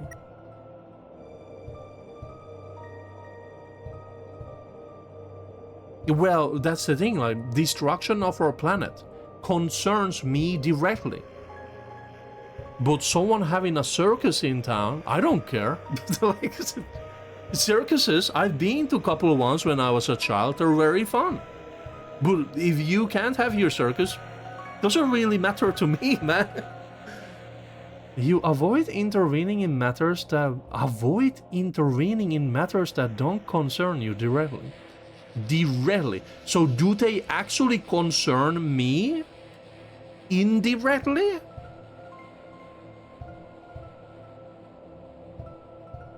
Because anything that concerns me is a matter I'd like to have a word of.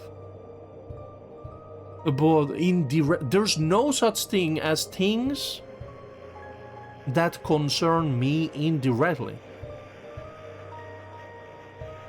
If I know about something that concerns me, I know about it because it concerns me. If a topic concerns me, I know about the topic. There are no such... Things don't exist without existing. If a forest has a tree in it that falls over, it doesn't concern me. Because I wasn't there. I don't need to know if the tree made a sound, if it fell over when no one was nearby. But according to laws of physics, a tree makes a sound, even if it falls when no one is there to hear it, because that's how laws of physics work. You avoid intervening in matters that concern you directly, that don't concern... Is this the human test? Is this talking about you making up things and being like, there's a man who's trying to get me and they're trying to get me and they're not actually real, but I know they're trying to get me and this is a human test. This is talking about people who make up things in their mind and they think they're in trouble for things that don't exist. It's like when my original doppelganger, the copy that I am of, when they tried to be like, someone's trying to get me, and I got rid of them, It's like that situation when I took over them as their doppelganger. That's true. Did I? I mean, you know, it's like, it's like when you make up things that don't actually happen. Yeah, you know. Do you know the lore behind doppelgangers? It is said that in this planet there is a exact copy of you somewhere on this planet, living their own life, but in the way how they live, in the way how they look at all times, they are the exact carbon copy of you. And if you ever meet them, you die.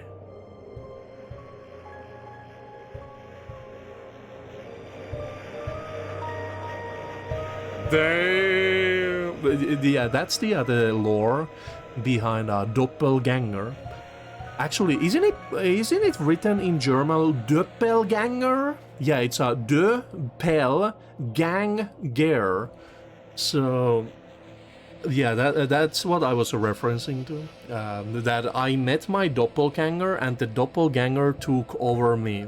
Well, you know, it's based on a true story, but nah, just kidding. Don't meet your doppelgangers, yeah. But anyways, matters that concern me directly. There are no such things.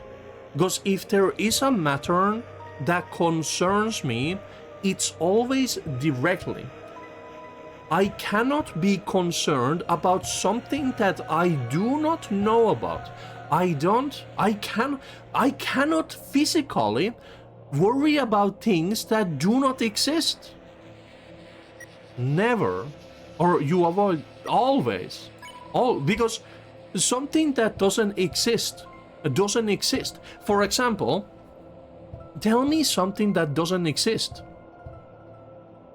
Write down a comment about something that doesn't exist. You cannot. Oh, what about unicorns? What is a unicorn?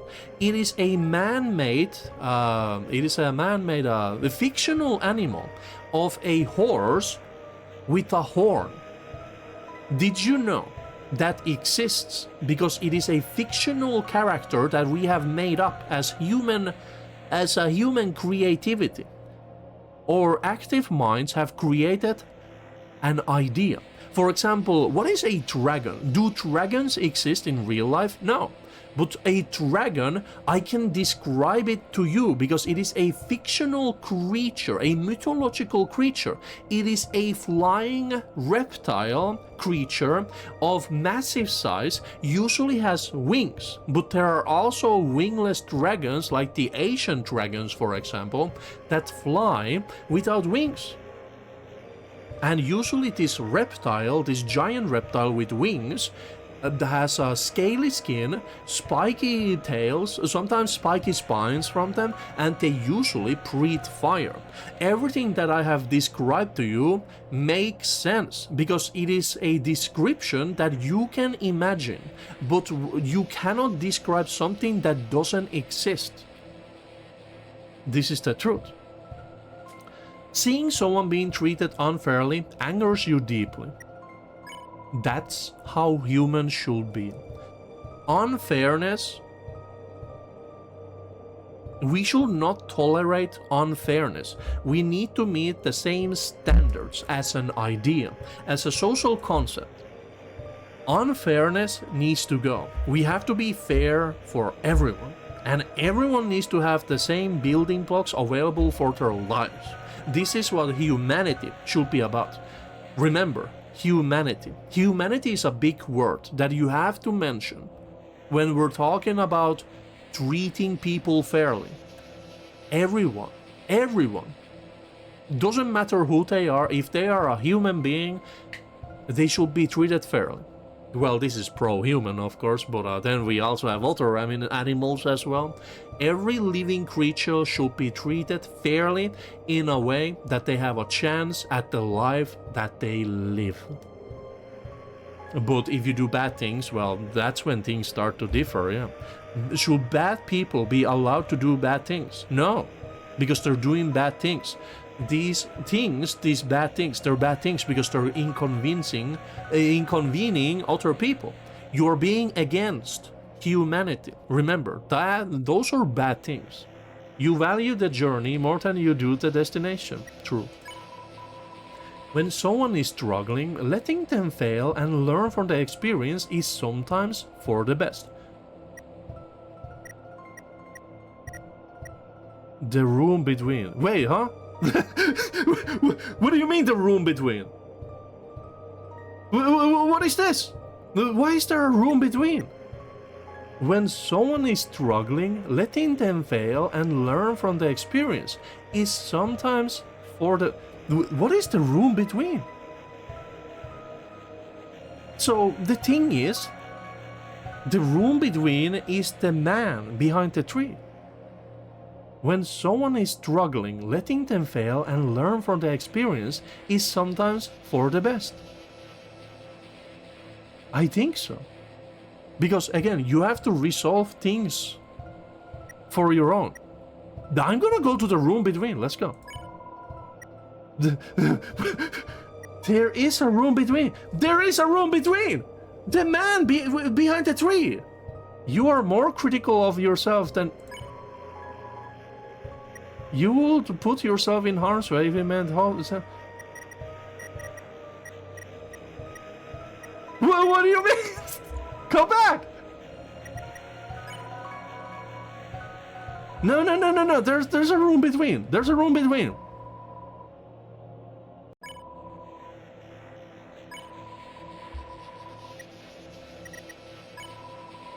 No. There's a room between. Yeah, let me to the room. Let me to the room. There is a room between.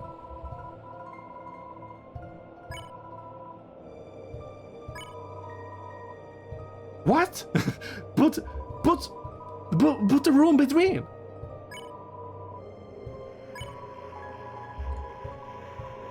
No, they're doing the gaster thing, dude. Oh wait, no. What was that? There is... Oh, it was just... Yeah. How do I get to the room between? You're more critical of yourself than you are of others.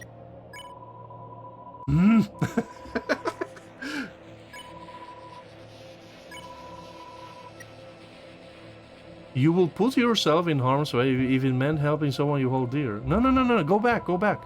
We have to get to the room between.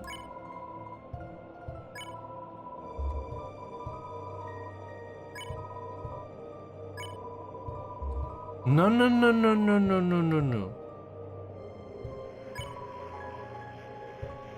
There is a room between. No. There has to be something here. No. Is it the number 6? Because if you do this, you can jump between this. There's no 6. 7? 6, 7.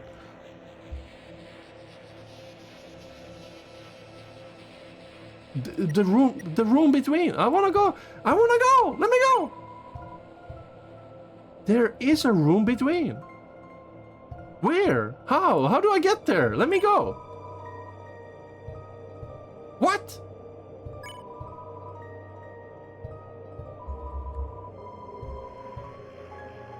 What do you mean? The room between? Is this something I can do? How do I... Yo, I'm gonna research this. What is this called again? Jaden Soul Virtues. Jaden Soul Virtues. Room between. Show me the room. I need to find the egg, man. Yeah, what? Oh, Easter egg. Okay, let's see. Let's see.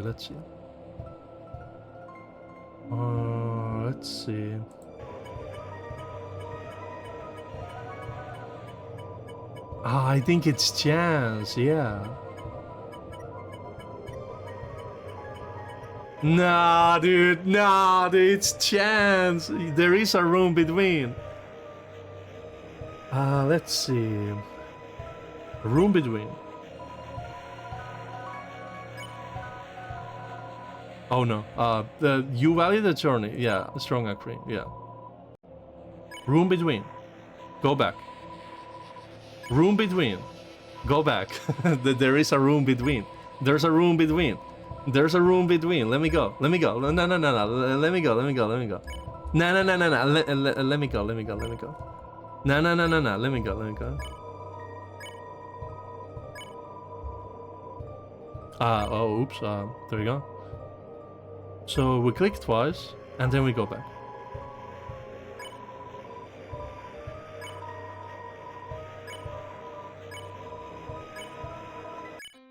Yeah! So, if you have seen my playthrough of Deltarune, what I love, one of my favorite things about the Deltarune is the Gaster, the probably Gaster Easter egg of the man hiding behind a tree. And there he is. And I think that's all. Can I move? Oh, okay, yeah. Well, there is a man here. He offered you something. You got the egg. May I offer you this egg in these trying times? Thanks. Anyways, let's go back here. When someone is struggling, letting them fail is sometimes for the best. Sometimes it is for the best. I do believe that.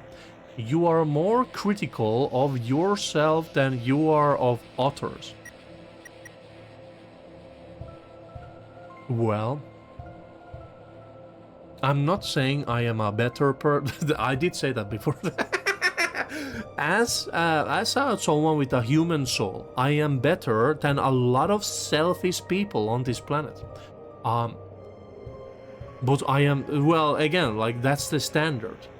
Everyone should be given the same tools, but the way how some people work with those tools is not acceptable. So I'm gonna come out and say that I am a better person than a lot of people on this planet. Am I more critical about myself than I am of others? No. I actually chose the room between answers. For real, yeah. You will put yourself in harm's way if it meant helping someone you hold dear. Well, that's the thing. This is a trick question, because I don't hold anyone dear. Them's the breaks, that's the truth. I don't have anyone like that. So, would I do that though? In harm's way? Well, I can handle a harmful situation pretty well. Again, I am a man. I am a man. I'm pretty tough. But, well, physically I still have some work to do and all that jazz, you know. But as a person, according to my experiences, according to emotional damage, but I am a pretty tough person. If I held someone weaker than me dear and they were in a harmful situation, I would strongly agree I would put myself in harm's way if it meant helping someone I held dear. If I had anyone! True. You sometimes think of yourself as... yeah. Sometimes, disagree. All the time, because I've seen people, okay? I have seen people. I'm not the best person around, but I've seen what you people are doing out there, man. Others would say you're close-minded or stuck in your ways. Well, I don't know what others say. I can't answer that. What do you mean? No one has told me that. I can tell you if others say that. When faced with hardships, your first instinct is to keep going no matter what. When faced with hardships, identify the hardship, assess the situation, and see what you can do. Just going forward blindly is not gonna help anyone. No matter, yeah, strong disagree, yeah. Assess the situation, yeah. You usually prefer having difficult conversations once the heat of the moment has passed. No, I'm neutral. We can talk afterwards, but we can also talk during this. In fact, I think it's better to talk during the difficult conversation because we're in it right now. So I might soft disagree because again, it's all about human determination. If we have a difficult situation, like a difficult conversation going on, we both have to agree that wait a moment, we are having like something weird is going on. We have to agree that we gotta get to the bottom of this conversation, both of us. I can wait, but if we both agree that wait, something that we said wasn't right, should we readdress this? If we both agree, I will do it. So I will actually soft disagree because I can also fix it or go through the conversation in the heat of the moment. You will happily accept a flattering description of yourself that isn't quite accurate. No. First of all, why are you flattering me? I would already be suspicious. Like, wait, what do you want from me? What do you want from me, dude? You have taken up many things that you haven't seen through the... Yeah. Having done something and failed is still better not having done anything at all.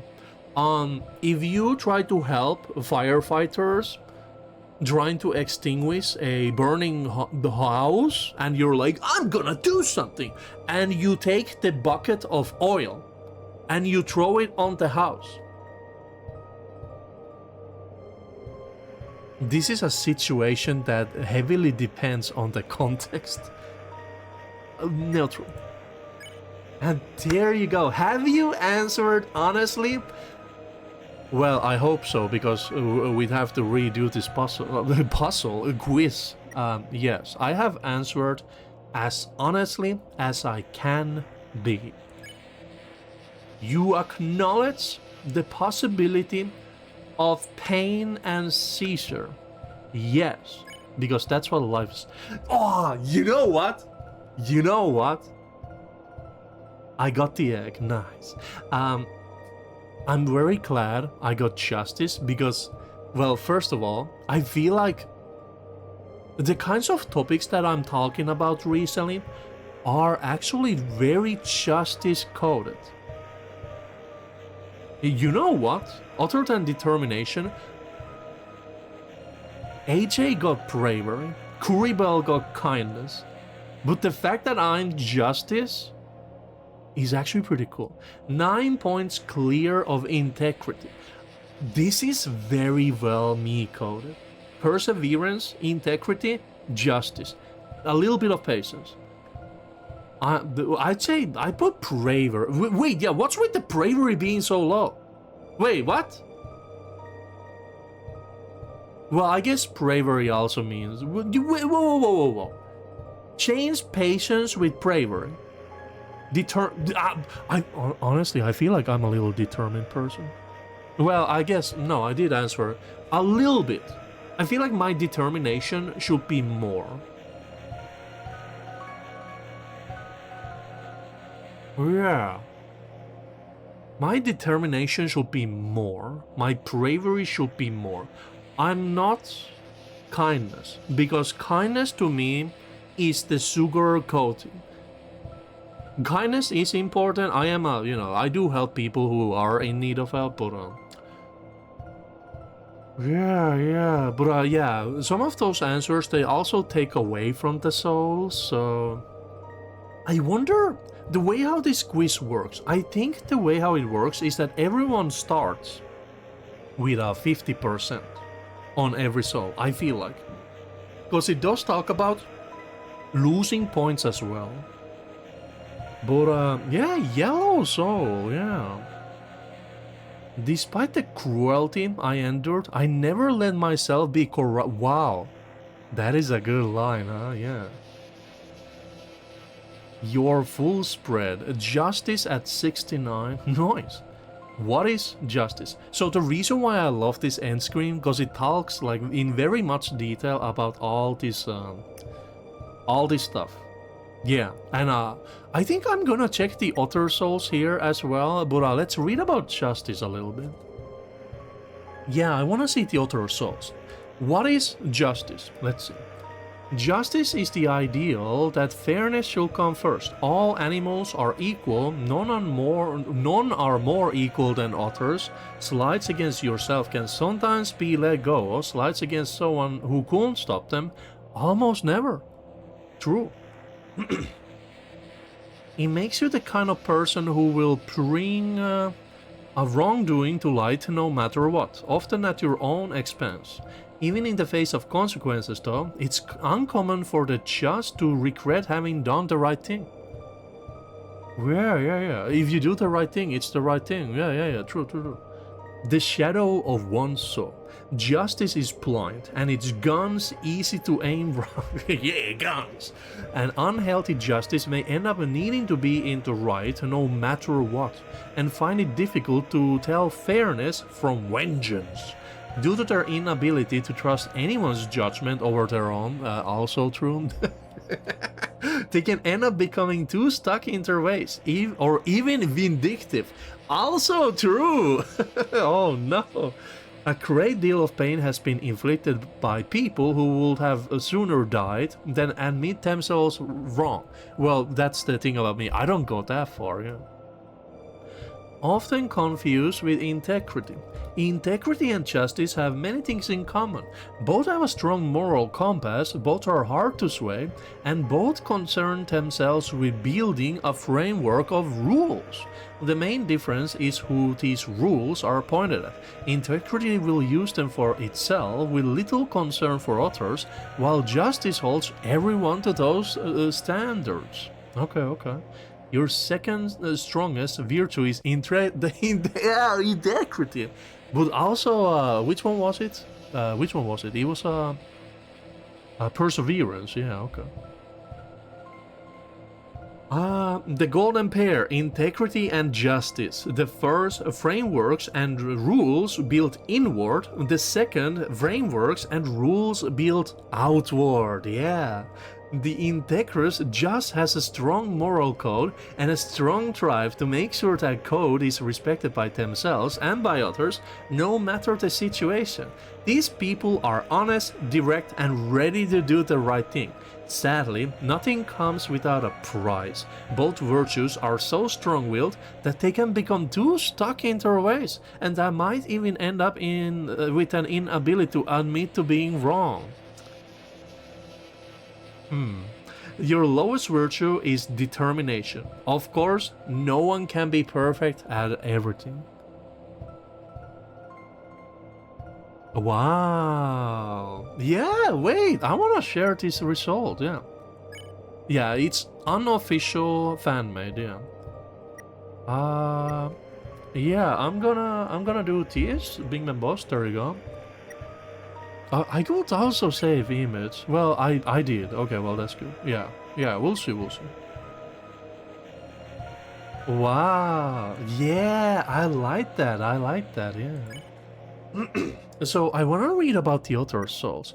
So another thing why I'm very excited that I actually did get justice is because Yellow was my favorite soul of the Deltarune chapter 5. Yeah.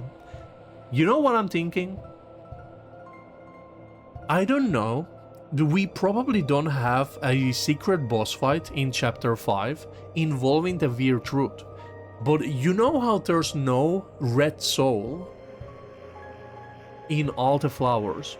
Because the red soul is what's controlling Chris, right? What if there was like a genocide route or something that Flowery was already talking about? Well, he was talking about the pacifist route. But what if Flowery had like some kind of red mode? Like a red Flowery in a possible new route that they add once Deltarune is complete, where you do actually destroy everything. There you go. Tricky Tony, I'm calling you out. There's going to be a third path that we can take once the game is complete, where we actually destroy everything. And there is going to be a red Omega Flowery in chapter 5. There you go. That's my gaming theory. But yeah, I want to see the other souls though. Let's start with integrity because he was my second one. Blue Soul. Despite the pressure to change, I stay true to myself. What is integrity? Integrity is a consistency between what is said, what is done, and who one is. It is less about honesty as a policy than about the discomfort of being two different people depending on the circumstances, which you feel more sharply than most. In practice, it makes you predictable in the good sense. People know what they're getting, you're trustworthy, and your word is your bond, making you shine as a guiding light for others to follow.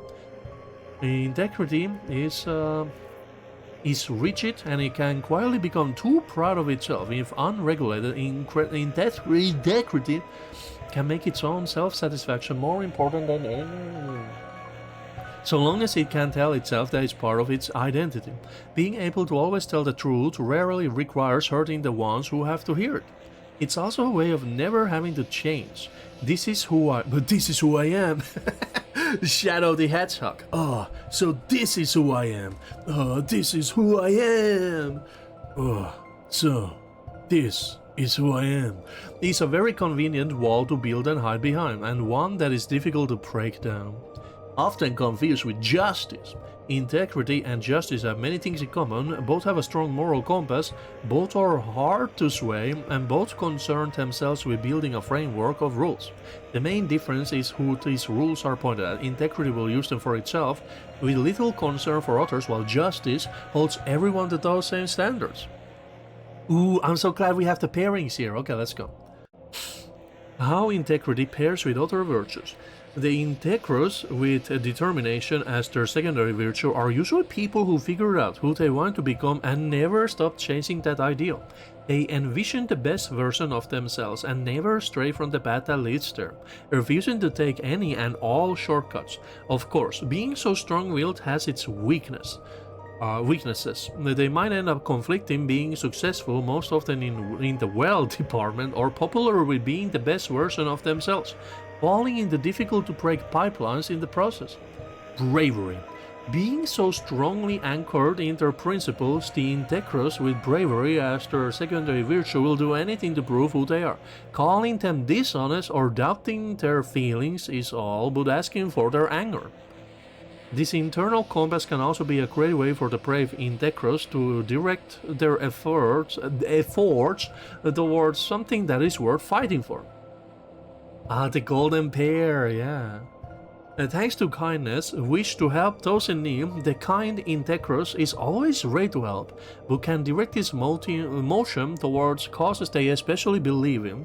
These people will often fight for social causes and concern themselves with what is good for society, rather than for individuals. On the other hand, the kind integrous can end up taking too much pride in their kindness, to the point where they might feel superior to the people they help or keep count of their good deeds to bring up later at their convenience. Ooh. Thanks to patience, a willingness to wait until the time is right, the patient integrous is able to spend a long time reasoning about who they want to become and how to reach that goal, planning their next steps so that it doesn't betray their ideals, and figuring out the best road to take along the way. They stay true to themselves and are calm and honest, qualities not easily found. For the same reason, the patient integrous may end up stagnant if faced with choices that challenge their morals in ways they can't accept, or worse, if they lose sight of themselves along the way. Man, I feel like I should just read the justice one for this, and I'm gonna read the rest on my own. Because I'm starting to lose my voice, yeah. And we still gotta play Deltarune. Okay. Yeah, I think I'm gonna read the other souls and their combinations on my own. Yeah, but you can also do this test. I'm just gonna read my secondary, which was integrity rather than perseverance, and I'm also gonna read justice. Yeah, I wanna read the pairings for justice. Unwavering drive to keep going no matter how difficult things get, coupled with integrity's wish to stay true to itself regardless of the circumstances, the persevering. Integrous is the kind of person that will work towards the goal without ever betraying their ideals. Right. despots, forcing people to do what they believe is correct in an attempt to do the things the way they believe is right. So the rest of these souls: determination, bravery, kindness, patience, and perseverance. I'm gonna read on my own, but we will read the combinations for justice. Due to determination's ability to envision the goal, the just who have it as their secondary virtue are often guided by a dream of fairness. If they think something is unjust, no matter how small, they will do all that is in their power to right that wrong. Oh god, yeah, my voice is actually dying. Yeah, we are definitely going to have a break between Deltarune and reading this. Holy. Of course, being as difficult to sway as both virtues are, they can end up making things more troublesome in their quest to make them right. Bravery. Driven by bravery's eagerness to take the first step, the just who have it as their secondary virtue often find themselves intervening in matters that shouldn't concern them before they have figured out what they are meant to do. While such a strong moral compass is admirable, it can also end up making the brave just prone to anger, or even actively track them into dangerous situations. A very strong pair, justice and kindness, both concern themselves with solving outward issues. If someone needs help, rest assured that the kind just would never leave them to fend for themselves. I feel like the kind just should have been, well, actually no. Yeah, because, yeah, they only colored the just word on these justice combinations, but yeah, the kind just, so it's the kind just, then just is yellow, yeah. Rest assured that the kind just will never leave them to fend for themselves. Of course, they will also not be willing to compromise on how to solve things, something which, depending on the circumstances, can prove to be either a blessing or a curse. Thanks to patient's willingness to wait for the perfect moment before making its move, the patient just can figure out the best way to right a wrong regardless of how long it takes or how difficult it proves to be. It goes without saying, of course, that the ability to bide their time also makes them prone to outbursts after waiting too long to bring us something they perceived as unjust. Yeah, I don't feel like that's a good pairing. Well, in a sense, yeah. Yeah, and then we got the golden pair. Due to perseverance's ability to keep going even in the face of difficulties, the persevering just will see to it that a wrong be made right, regardless of how long it might take. They are strong-willed and hard to make surrender.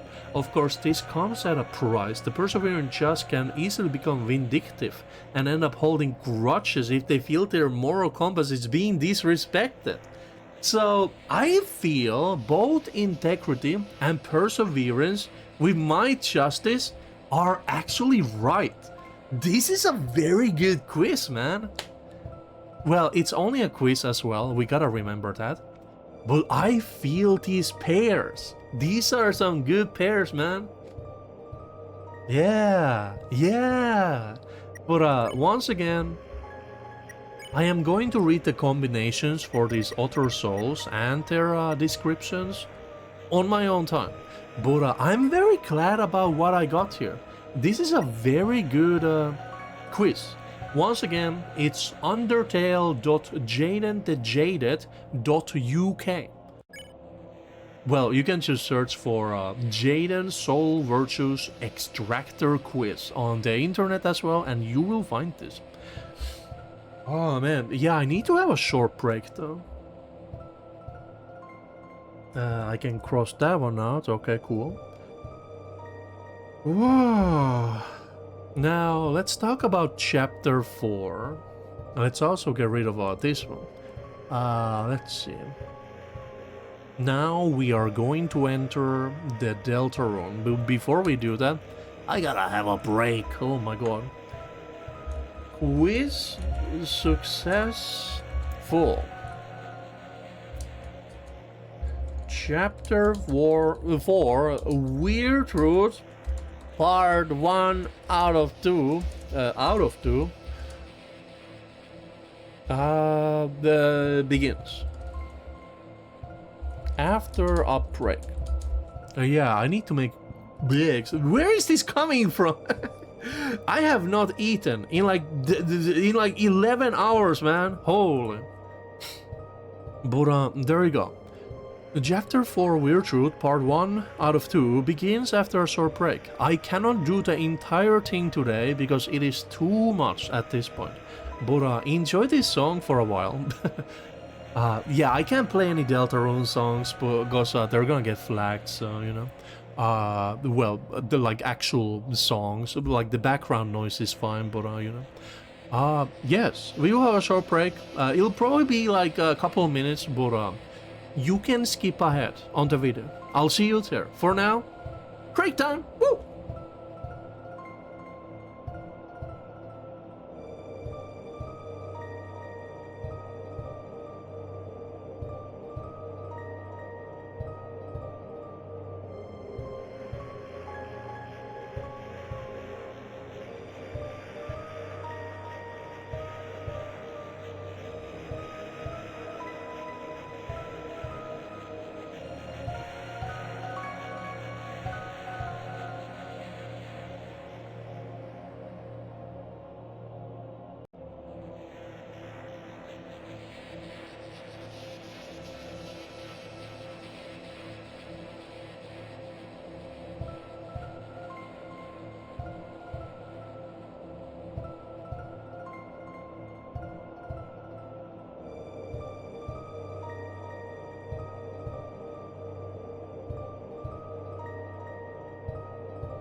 Wow! Ah, man, should we do this, huh? Oh, now Deltarune. Bo bom bom bom bom. Do do do do do. Bo-ra-ram, ba-ram. Mm-hmm. Bo-bo-bom bom bom. Do do do. Oh, you know what? I need to go to the toilet. I just realized, yeah. I didn't already do that, yeah. So, Deltarune, Chapter 4, Weird Road begins.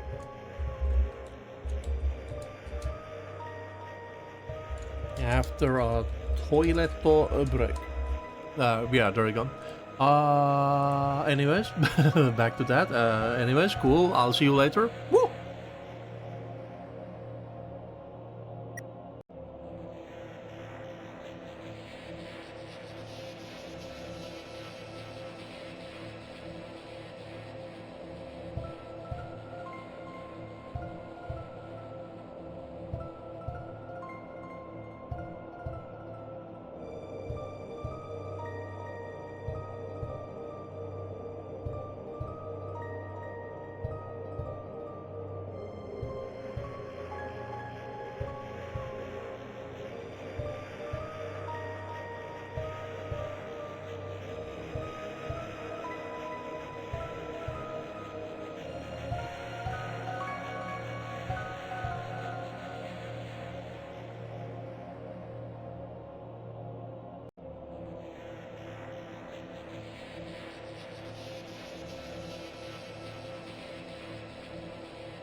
And we return. Oh my god. Oh my god. Oh my god. Yes. We should return. This has been a very good quiz, but away it goes. Let me check out the internet before we go. Oh, what is this? Interesting. Okay, okay. Bo bo ba bo bo bo ba bo bo bo ba. Wait, someone's been watching my Mario Sunshine. Oh, I wonder who, huh? I wonder who's been watching. That's cool. Yeah. But anyways, we are not here for the nice comments. We're here for nice comments. I mean those too, but we are here for Deltarune. Yes, let's do this. Aw, shit, here we go again. Brown. Yes. It might be a little loud, but that's because we're in the main menu. Oh god, what you do? Nothing. I swear, it was nothing. Chapter 4. Yeah, chapter 4. Hey, get out of here. Who are you? Get out. Ah. Yeah, I think, chapter 4. Yeah, sure. Play, do not. And then it's gonna do the change of program. There you go. La-di-do-da-do. La-di-do-da-do-do-do. It was a legend of hope and dreams of light and not dark. This is the legend of Deltarune. Deltarune. Ba-da-ba-da-dee-da. Wow. Oh my god, my poor voice. My poor voice. Here is my old save. Speaking of old saves, I completely forgot about something, but we will do it when I do the weird truth for chapter 5. Because I have made a list of things that I want to check on this playthrough of chapter 4 and 5 weird truths. And I have a lot of things that we can check today as well. I've already done a lot of secrets on my ultra playthroughs, and I've checked a lot of things. And I have not seen too many new things because I tend to aim for 100% on my regular playthrough as much as I can. But I have two things I am absolutely not going to do. I am not going to check any couches. I am not going to enter Ralsei's room in this playthrough of chapter 4 Weird Truth. But yeah, we have a couple things here, but mostly this is just going to be the Weird Truth, yeah. Start on empty. Yeah, I think that's how it goes, right? Oh, yeah, wait. So it's definitely the first one, right? Wait, yeah, it's definitely the first one, right? Yeah, because I've been just running through. This is where I ended my regular playthrough, and this is the weird truth. I do believe so. I do believe. Is it? Is it? I think so. Yeah, this is the weird truth. Yes. Okay, go. Start. This will start chapter in file slot 1. Yes. Of the chapter 3 save files. Yes. So, in chapter 3, nothing happens for the weird route. And it's a little boring. The night. Yes. The roaring night. The one who's making the dark. The one who's trying to destroy the world. So that's our enemy. Up until today, it felt kind of like no matter how serious our adventures got, they were just part of another world. But now, someone's taken Undyne into the shelter, and she wasn't even in our party before it happened. The real shelter. Chris, we have to do something before she's... this is a very cool Susie voice. There's no point talking about it. Chris, hurry up and seal the fountain. It's time to wake up. Chris, are you listening? There's pancakes, Chris. It's time to eat pancakes. Wake up! Good morning, sleepyhead. Breakfast is waiting. It's pancakes, your favorite. Oh no, the TV! What do you mean? Wait, I can't do one of the things I'm supposed to do. No! Wait! There's something I cannot do. We have to do that somehow.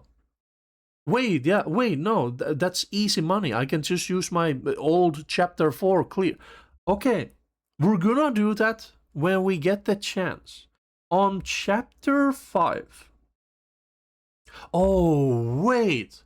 But I already gave 10 away. I don't have a save file where I have Tenna. Oh, no, because Tenna's dead, dude. No. Wait, that's so sad. Tenna has been both given away and destroyed. Oh, no, I can't do that. Oh, no. I'm supposed to give Tenna away while Noel is in the party. I cannot do that. I have to mark this down. I am physically unable to do this. I cannot do this. I will mark this down. There you go. We don't have a Tenna to give away because he's dead. Chris, hurry up or someone else will eat it. And there's only me at the table. Oh, dang it, dude. Well, welcome back to Deltarune. First things first, we don't have options. Yeah, you could skip the entire start of the chapter, but we're not gonna do that. After the knight showed up, we couldn't find Tenna in the dark world anymore. I asked around if anyone had seen him, but no one really wanted to help us find him. Aww. I'm not crying, okay? Were we like too mean to everyone? Oh no, I didn't save everyone yet. Oh no, not sad Susie. Maybe we can still fix him somehow. Your mom just wants to throw him out though. Cheryl is here, very good. Yeah, I won't be reading all the text, but yeah, you know.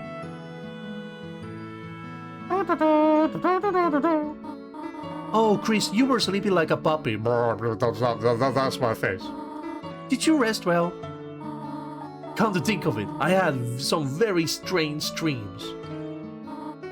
Oh well, no more TV just before bed. Chris, how the hell did you sleep through breakfast like this? Butterscotch pancakes, infinite omelets? Living like this has gotta be a sin. Oh, sinning, that reminds me. Oh no. Church. Susie, how would you like to go to service with us today? Normal, go, sure. Oh, wonderful, just let me find some clothes for you. Peachy. To hell, we have to go to church? Damn it, I knew these pancakes were a trap. Well, time for me to get the hell out. Chris, wait a sec.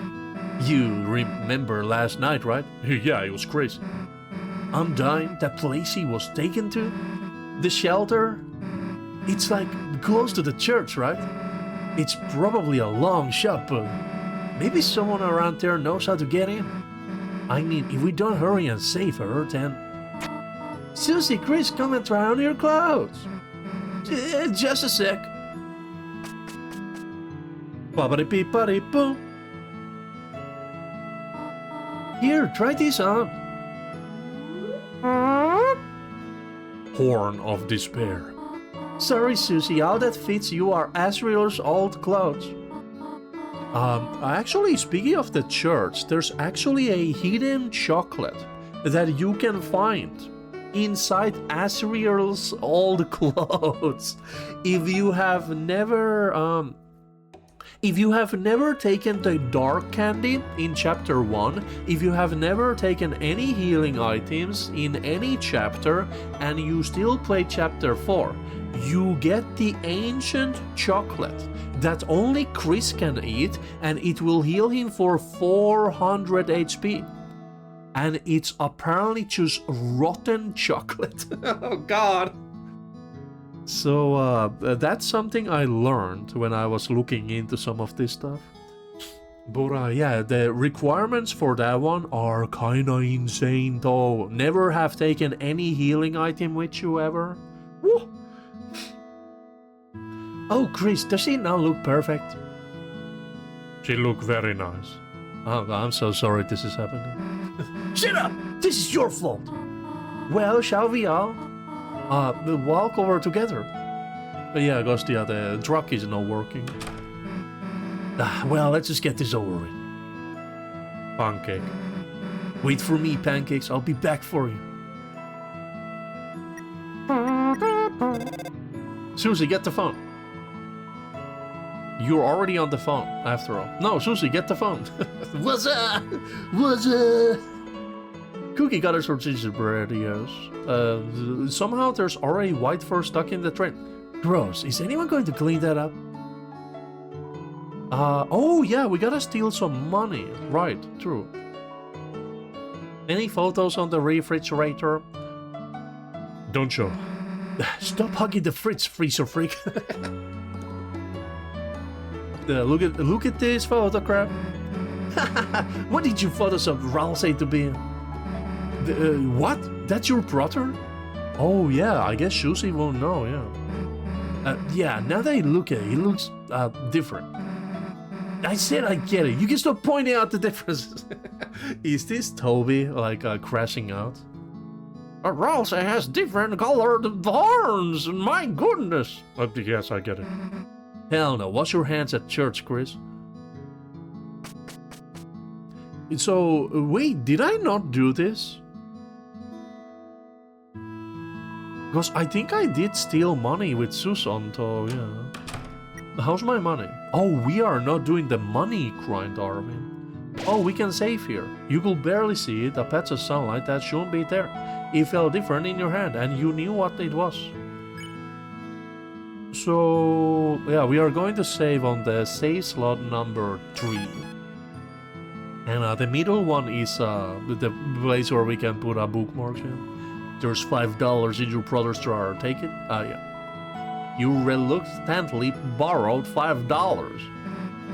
Look, if he didn't take it, he didn't need it, right? Yeah, true. You have already taken enough. What is this computer wallpaper? What age did you and your brother draw this at? Glad we didn't go to this cyber world. What the hell? Hey, I need the corner. That's that cat thing for Castletown. Oh, Sam? You know, the shop thing, the stitch thing, whatever. Wait, why is he in the corner of my wallpaper? That's weird. I wonder if the game volume is a little too loud. Well, we can change that in the Dark World, which will not be today. Oh no. Yeah, wait, that's weird. Because I'm still thinking that Sham is probably going to be some kind of boss fight. Probably. Who knows? Maybe. Hey, the hell does your brother have all these prizes? Wait a sec. Oh yeah, we're gonna get a star now. Hell yeah. There you go. Cool. But we're gonna... There you go. The Susie prize for having me over your house. Nice. We're gonna clean this later because I want to show you some funny dialogue. So let's escape the home for now. Steal money with Susie. We did do that. There you go. Be my boss. There's going to be a sign that we need to check. Yeah, we'll only do the Noel stuff today. Because I think that's what the weird route is for. Yeah. Alright, we're here. Yeah, we're gonna check the town later. But yeah, this is where you get the chocolate after you do the church stuff here. Or during the church stuff, when you search your pocket. If you have never gained a healing item in the entire playthrough, you get ancient chocolate. Now, Chris, Susie, I have to prepare for a choir now. Because it's a CH, it's not a choir. Because a choir would be a K. Or, you know, if it was a choir, it would be a Q. If it was a Sawyer, it would be a C. If it was a Sawyer, it would be a S. If it was a Zoyer, it would be a Z. Zoyer's Batman. If it was a Choyer, it would be a CH. So it's a Choyer, yeah. You two behave yourselves, alright? Yeah, of course. Don't have to tell me twice. Chris, so Susie, where to sit down, alright? Okay. Guess we gotta go through that big door. Unless you wanna look around first. This is the most important thing in a church. It's a fire extinguisher. For some reason, you have the feeling Susie will say something stupid about it. This'll make one of these that shoots whipped cream. Yep. We'll see them later. It's the door to some sort of office. Ah, seems like a decent place for clues. Let's not break it while your mom is around, though. Hold it. She's probably got a sixth sense for you doing something wrong. It's an altar full of hope candles. Each one has a person's name on it. Asriel, Asgorem, Chris. Your mother must have lit those ones. See, yeah, Asgore. Yeah, well, I mean, I guess the tutorial still cares, you know. Susie pretended to blow out your candle. Ah, no. Happy birthday, loser. What is the hotel, dude? Chris, go get Chucks. We're keeping this. Actually, stop. There's a motion sensor to stop free drinks. Damn, well, at least we got the free milk. The free milk? Oh, I guess from the alley, yeah. Oh, it's a broken bookcase, amazing. It's a bookshelf full of hymnals and scripture. And some copies of Lord of the Hammer. Wow. You hear various people rehearsing inside. Damn, we don't have to sing too, do we? Yeah, when I was little, I remember being somewhere like this. Got in trouble for yelling the wrong song. Like, how am I supposed to know the melody the first time? Or where the song starts, or ends, or whatever? Well, that's why they have the lyrics, yeah. You know, the paper of the words. Oh yeah, I guess I could have tried to escape as well. Hell yeah, back of the bus. Your mom can barely see us back here. You aren't gonna sleep, are you? Nah, we're gonna watch it. Yeah, she'd probably notice if you started snoring.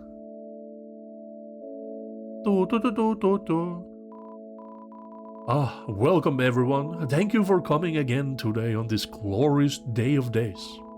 Please stand for the opening song. Shit. Heaven knows the story that we've born from our hearts. Of the shadows gone in deep and the heroes that save us.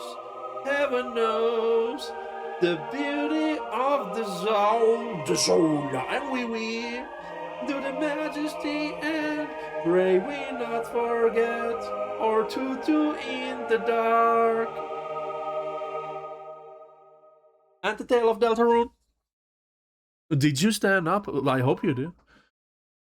Woo, woo, woo!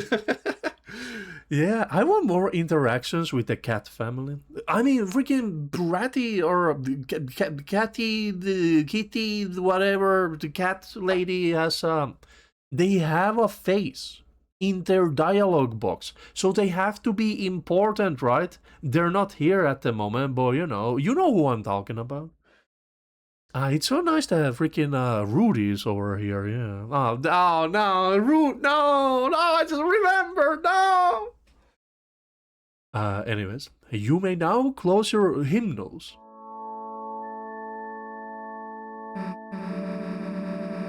Those two, right. Hey, I didn't know Noel was so good at singing. Damn, let's wave lighters next time. Oh, no. Now for the reading of the holy words. Everyone please welcome Catty Kattenheimer to the stand. Oh boy, here we go. Like, hi everybody, what's up? Is this thing on? LOL. Catty, do you have the reading papers? No, I'm not good. I memorized it. Noel's like, shit. Oh, and Shiren too, yeah. You memorized it. Yeah, like so. Is everyone ready to rock? Woo! 3, 2, 1, go, sis. Well, better read that one. Oh my god, so the angel that's watching over us, it has this cool prophecy, foretold in this, and okay, so I'm kind of paraphrasing here, but there's these heroes and they're so cool. They have swords and stuff. And there's one with like horns. He's honestly so cute. I mean, there like aren't any pictures, but like, I don't know why. I just imagine him as like cute. Like, oh my god, pinch his cheeks and give him a pumpkin pie. Give him like a fat free cat food coupon clipping. And we have like such a huge pile of those to get rid of, oh my god. But like, what's amazing is how like these heroes are like, oh my god, they're like... The thing is, they could be like any one of us, you know? So like, that's the thing, like... You gotta keep in mind, we could all be... someone that might change the world, right? So we should like be nice to each other, right? That's like the main thingy of our religion, right? Like, just be nice to everyone, we're all family. Pacifist only. No matter what kind of person or who they are. Like, we believe in weird crap, but we're totally like synced or something. You don't know who's gonna grow up to be a hero, right? Like, even maybe like I'm actually a hero too. Like, maybe I'm keeping a secret from you guys? It's like, it's totally not me, haha. I don't even have a face in my dialogue box. Like, totally, wait, she does though. Wait, she does though. She also has one. And yeah, like, okay, yeah, well, anyways. Chris, you didn't bring anything to do, did you? Looking pocket for fun. Well, we can only do the stickers here. Let's just be boring and pay attention. Jeez, look at you acting so holy. Come on, don't think I haven't heard the rumors. You know, when you and Kathy were kids, didn't you try to summon a demon? Oh yeah, Kathy, yeah, that's the one, yeah. Like, shout out to my mom and dad. Hey, mom and dad, woo! Yeah, there we go. And like, shout out to my little sister. What was her name? Who couldn't make it here today? I don't know what she's doing, communing with the demons or something, lol. Yeah, she like does that, lol, so cute, am I right? She should come over here and like bask in like some totally holy light sometimes. Lap her tongue in the holy bowl of cat drinking water. Oh my god, what? That's enough for drinking? Oh no. Oh my god, I can't drink it because I'm so thirsty, lol. Oh no. Oh my god. And now she's gonna laugh, yeah. Didn't you try to summon a demon? I'm surprised they even let you in here. So is that the first dark world that they created? The whole summoning a demon ritual? Because it sounds like something where you will like pull out a knife and strike it to the ground of like the summoning circle. I feel like that trip is referencing the first dark world that happened like sometime after. When Ascor first mentioned the dark world that first happened, I thought it was like hundreds of years ago, but it was like 10 years ago. Hold on. So yeah, I think that's what happened on the school trip. Or not the school trip, but like the trip to the graveyard. And the bunker is close to the graveyard. And they said that they went into the woods behind the graveyard. So that could probably be the bunker as well, yeah. Oh my god, my nose is starting to run with all this physical activity of talking, oh my god. I'm surprised they even let you in here. Then again, this place does seem pretty. Tolerant. Huh? Fruit juice? If I can last until the end, we'll get fruit juice? Is that the reason you're trying to pay attention? Yes. Well, okay. The reading is over? Okay. Oh man, my poor nose. This is why we're only doing one part of this chapter 4 Weird Truth, which is the, most of the Weird Truth I do here, it only happens here at the start and there's nothing for like the actual chapter 4, but that's what I hear, but I don't know the details for sure. So that's why we're doing this, that's why we're gonna find out. That concludes the first reading. Now for today's sermon, we once again share a passage by my late father Gerson Boone. He always managed to put into words what we could never quite say ourselves. Now let us begin. Hold on. We shall never know the pieces of the prophecy lost to time. But was everything important truly written down in those words? Myself, I see a blank page as an invitation to write. To take the future and... Listening to this, your eyes became heavy. Your game was lost. Chris! Hey, Chris, get up! It's just time. Delicious. We don't have any time to waste. We have to get to the bottom of this. The bottom of these two sweet cups of juice. Delicious. Wow. Church flavor. Anyway, you go ask around about the shelter codes. Me, I'll make sure there's nothing hidden in this bowl of juice. In here. Oh, yeah.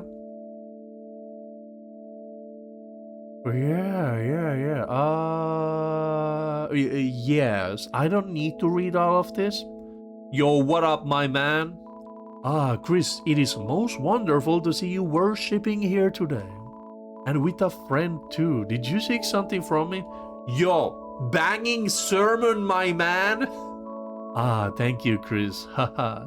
Although I did see that it put you to sleep.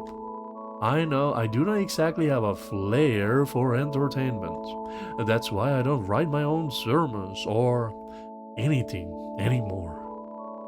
I don't think my father could rest well knowing I was tarnishing his legacy. Well, that's sad. Asgore. Your father, he typically comes here at night. He prays much for you, Chris, for Asriel, Toriel, Rudy, and his flowers too.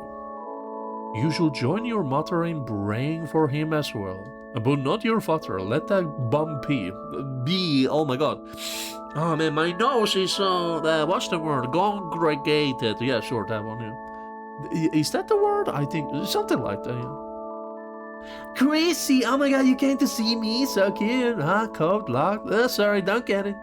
But Noelle knows a lot about being locked out. And like codes are for nerds, lol.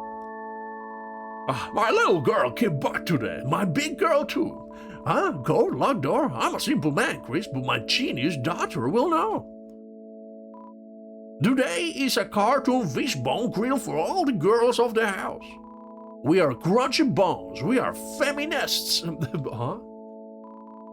Noelle knows a lot about being locked out, and like the codes are for nerds, lol.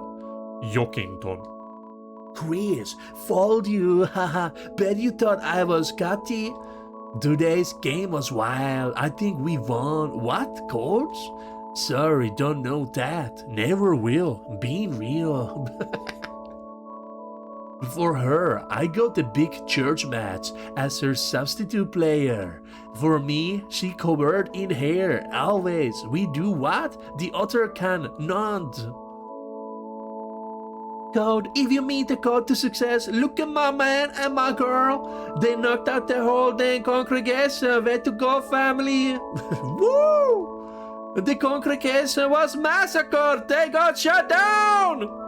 No one will ever come here again. Caterheimer, stay winning. Woo! That family is crazy. Oh, wave dashing. Let's go. Shelter? No, you know that's not a wholesome place. You could stand to learn a thing or two from that bold-eyed young man, Berkeley. Berkeley. And just the other day, that young man told me you wave dash. Now, I haven't told your mother, but please, for dear shame. I can't believe we are going to wave dash in chapter 5. She's shyly running a cup of juice through her gills. Wow. Code, no clue. I don't go here. I just randomly decided to today. By the way, that girl's reading was like so bad. It was so awful you can't help but smile, you know, like what does that girl think she knows?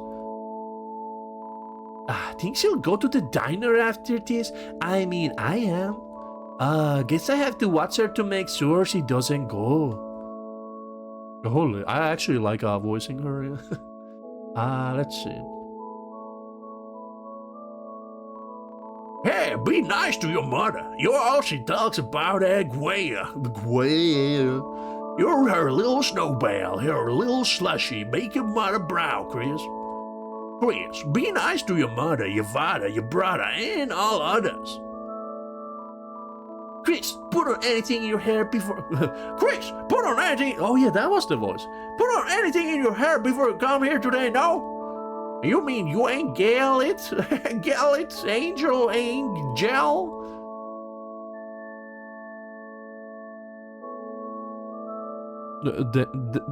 Damn. What? He's not funny. Do he must not have any sense of humor or something? Yo, Snowy, what up? Chris! Oh god. Shelter. Shelter? I hardly knew her. What?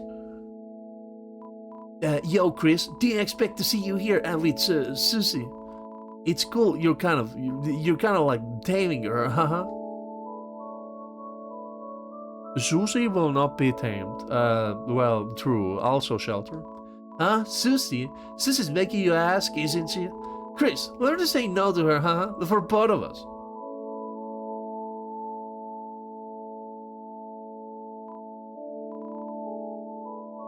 Oh, that was different. Oh, okay. Chris, if you want to know something, our teacher is right over there, you know? Yeah, if you say Susie will not be tamed, Chris actually gets angry about that. So, I've never seen that auto response, so I'm happy with this. I'm not too religious, man, but I just love coming here. The atmosphere, the structure, the community, it's just so crueler. Juice, your teacher looks thirsty. And yeah, the Jewish, my boyfriend loves the Jewish. Yes. What should we do about Alphys? Let's talk to Noelle and Gang first. Yo, my main man. Chris Meister, hey, what's the deal, Snowmobile? Huh? Locked out? Oh, Noelle wasn't stuck outside the gate again, was she, Chris? Oh, she actually was, yeah. Carol, damn, I keep telling her to keep a key at City Hall. But she insists on keeping everything important at home. Like when Noelle was a kid, she made paper snowflakes for Carol to hang up at work. But Carol just won't take them there. Well, I mean, that's kind of nice, but I guess that's also it would show her nice side if she took her children's craft works to her job, you know? Because she wanted to keep the damn thing safe. Well, that too, yeah. She preserved them and stuck them up on the wall at home. Of course, you know Noelle, she had to cry over that. Until she went and made snow angels with you guys. After that, she forgot she was sad at all. Anyway, what was I saying? Felt like useful information. You know, this morning Noelle was saying, I wonder if Chris is going tomorrow too. Just make sure she has fun, alright? Oh yeah, yo, we are the leader. I command. I am he who commands, right here. Look at this guy. I command presence from my subject, right here. So she will be the last one we will speak to. Sorry honey, I'm still catching up with Rudy. You and Susie can go home earlier if you want to. Oh. Yo, Susie, how's that juice coming along? Hey, you got something? What? You want to figure out more out before you spill it? Damn, if only Ralsei was there to solve it for you. Okay, dude. Too bad there's a shortage of classes nerds in here. Because Burley's fucking dead, dude. You can't say that. Does she know? She doesn't know about that, yeah. What was it again? It's 25. And it's like this, right? Chew is added. Whoa, nice juice combo. Looks cool. I think that was it, yeah. Oh, it's not here actually. Yeah, armor bandage. Bandage? Bandage?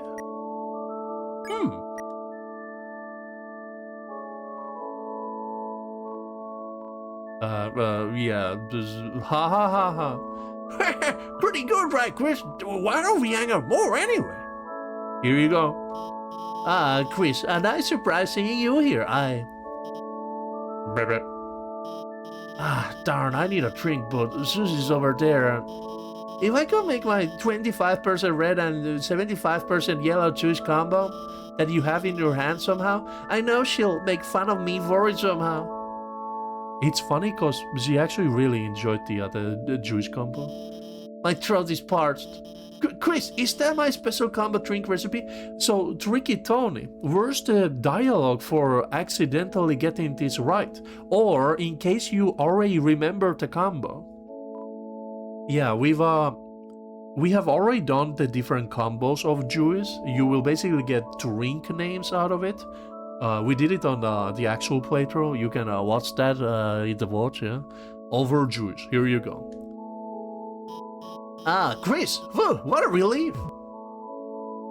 And we also drank the juice ourselves before. Did you want to talk about something? No. Thanks for the enthusiasm, Chris. Did you actually want to talk about something, though? The shelter. Shelter? Why would you want to go there? Put hay inside a new house for Susie.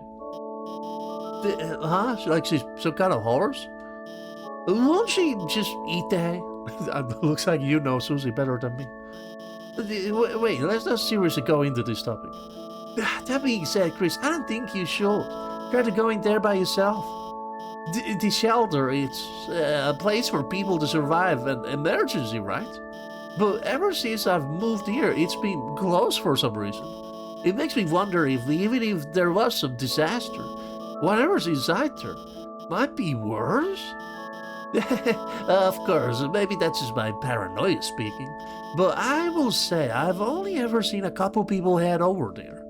Undyne and the mayor. So if you ask the mayor or Undyne to chaperone you, I'm sure that might be able to help you with your project. That you didn't mention?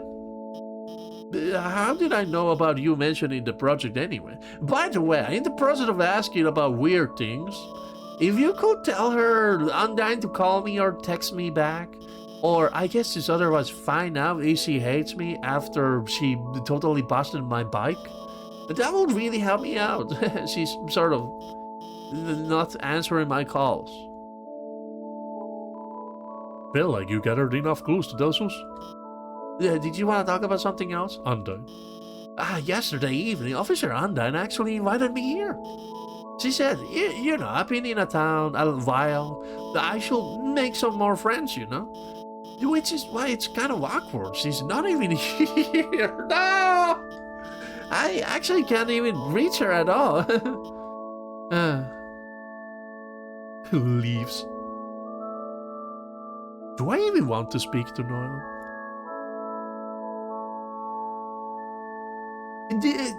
My subject doesn't need speaking. She knows what's up, man. We can, well, if only we had a save. Tricky Tony, if only there was a save right here. Or if only there was a save right here, or here, or here. Isn't there a stray pixel here? Wait. Isn't there a stray pixel? I'm pretty sure. Isn't there supposed to be a stray pixel somewhere here? Oh yeah, there it is! Look at that! I remember, right there. There is a stray pixel of the texture of the light. There, for some reason, we don't know why. Why is it there? The Tricky Tony, I see your mistakes. Yeah, you gotta fix them, man. Yo, live update. Where is it? Huh? I see your stray pixels, man. So, the story behind Stray Pixels is that, well, these kind of graphics you can actually even make with regular MS Paint. But the thing is, when you're hand drawing settings like this, you usually use some kind of paint tool for it, and you place each pixel one by one. With the exception of lines and filling stuff in, you use the tools for that. But sometimes when you're drawing pixels, you might accidentally click on the image as you're adding a certain color in. And if you accidentally click somewhere like this and you don't realize it, it leaves behind stray pixels. And I think that's what has happened here with this pixel over there, yeah. Anyways, it's funny that it's there though. Yeah, cool. So, Noel, we will see you later. Anyways, tell Susie the info. Yep. Cool, let's hear what you got. You explained the situation to Susie and hopefully didn't ruin the weird truth by not speaking to Noel.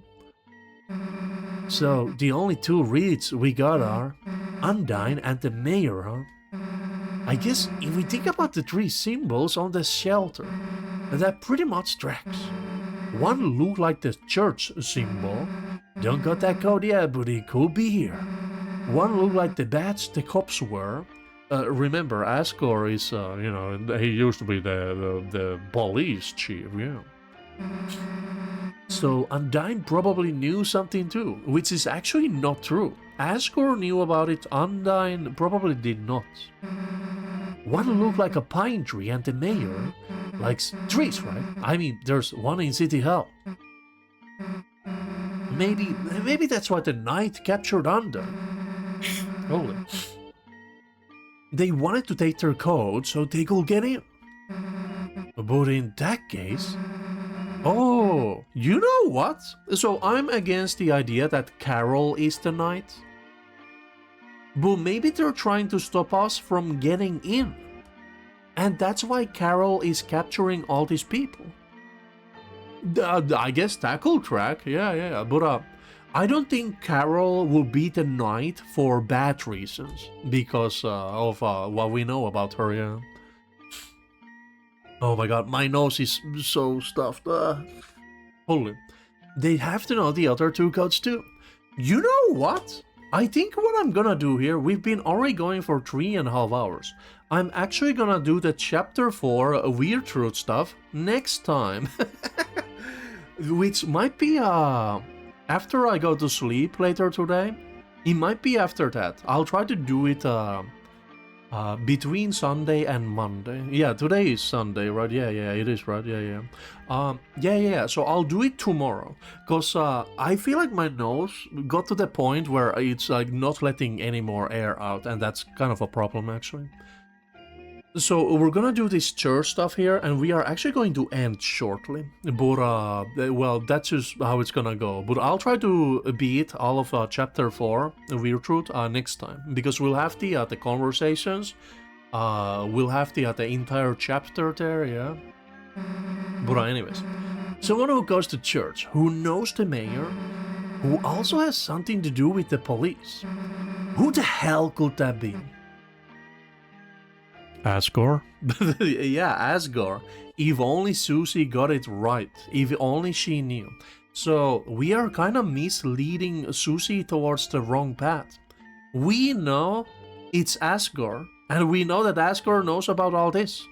And it's so painful to hear Susie be like, at the end of chapter 5, when Susie was talking about we have to let someone know about this, we have to get someone who can help us, and the fact that she went to Noel instead of Carol, because Carol is the mayor. I mean, sure, she could be a bad person, but I don't think she is. So the fact that Susie mentions Noel instead of Carol, I was so mad because she's so close. Someone who knows about these incidents, someone that we could trust. Because I trust Carol, man. Carol is not evil. She's supposed to be a good person, but she's like cold and distant, you know?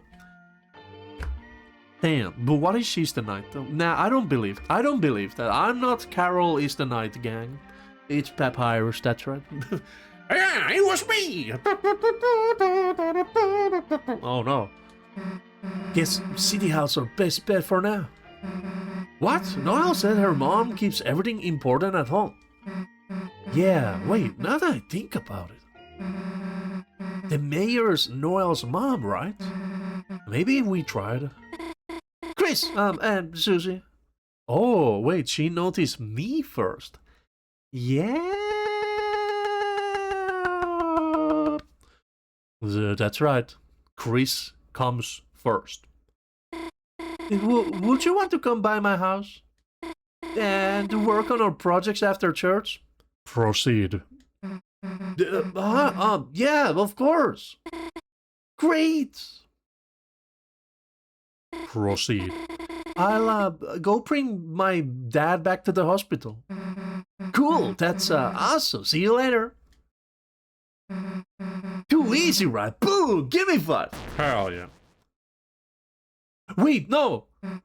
Or oh no, oh no, oh no, oh no. A regular Chris will have done that. What's up? You got something against Noel, Chris? I felt sad. You know, Chris, no, Chris, no, Chris, no. But Susie, high five with Susie. You don't. I shall continue this today, man. Yeah, we gotta do this stuff today. I take it back. We gotta do it today. Like, hey, maybe things took a weird route right now. I mean, who'd expect she'd ask us like that? But we should be glad it's going so fast, right? Yeah, we should be glad Toby's barely working on the weird route. Yeah. Yeah. Right? No, make more weird route stuff, Toby. Hey, how about some of the red stuff, no? Yeah, you're lost. Now you're gonna want it later. Let's just go already. Wow, very distant. Oh no, Asgore jump scare. Coming in hot. Oh, Chris, Susie, how about going to the diner? I have to come back to church in a few hours for choir practice. Choir practice. It would be nice. Nice. Brastise. Choir.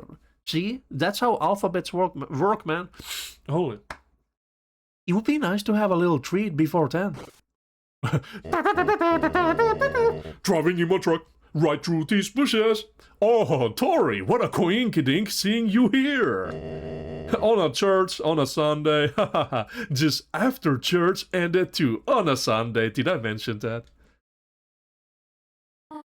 Oh, hello, Asgore. Oh, Tori, would you look at that? Coming out of a church on a Sunday, wanna head to the diner with our kids? That the purple dragon. Seems I had some extra flowers lying around, and Asgore, I think I have to go. I'm sorry. Can we talk later? Of course. No.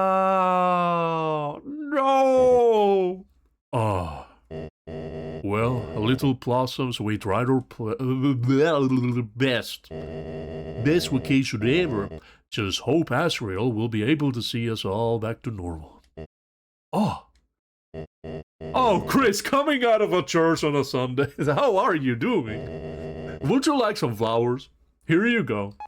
Here, share with your friend. See you later, alligator. Wow.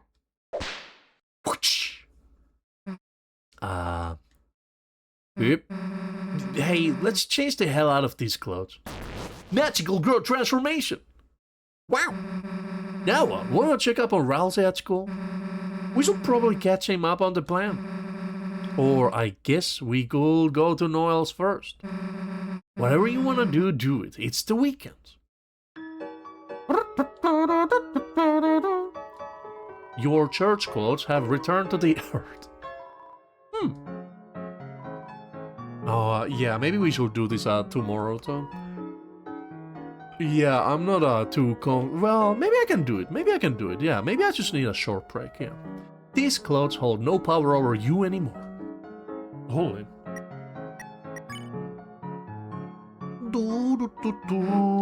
Dude, that's the last place we should go right now. Is it, Tom? Or do with you in the dark? Oh no. Yeah, I don't want to talk to them. Out of respect. Gerson Boom Memorial Bench. Throughout my career, some of my best ideas came from dreams. They could rest here if anyone asks. You're writing. I'm old. Gerson, renowned historian, author, and teacher. And Mutler, a big band for the leader of the back. So, this is your idea of hanging out, Chris? Going to the graveyard? Works for me, I guess. Yep.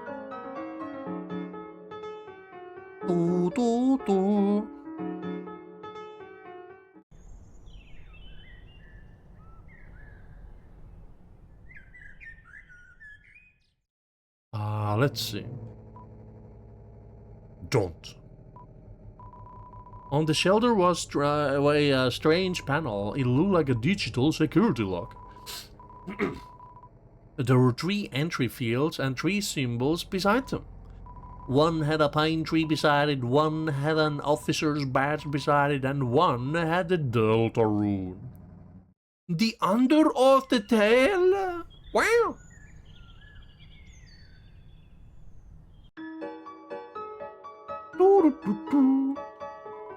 Ice Wolf prepares for the festival. Call me Fafa. Okay. Mayor ordered Ice Wolf to buy flowers. Nice business for flower. Flower man, flower man. 10 feet 20, that flower. The mayor killed my briefcase with the giant katana. Huh? I can't complain. I voted for this. Oh no. Yeah, it is true. Carol does use the katana. I don't need opinions from a little pipsqueak like you. Go look at some milk and grow your eyeballs. What? Are you looking here for something important? The mayor keeps everything important at her own house for extra security. So far, politically, all I've really done is stand here and look important. I'm starting to get disillusioned with the political system. It's a small peanut tree. It's a chair. Maybe it's into politics. Oh. Even the chair is doing better than some people. Anyways. Flowers in a trash can. Nothing unusual. Oh yeah, isn't there a stray pixel on this roof?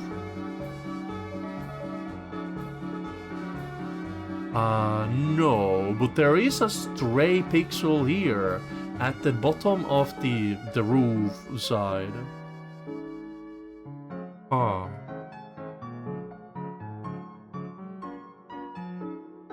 Ah. Chris, remember me? Sorry if I was too strict when I babysat you and Noel. Since then, Noel's always seemed so nervous around me. Until today, she even complimented my outfit. I wonder what changed. Oh, Noel changed. Oh, the Noel changed because she got accustomed to mice. Oh no.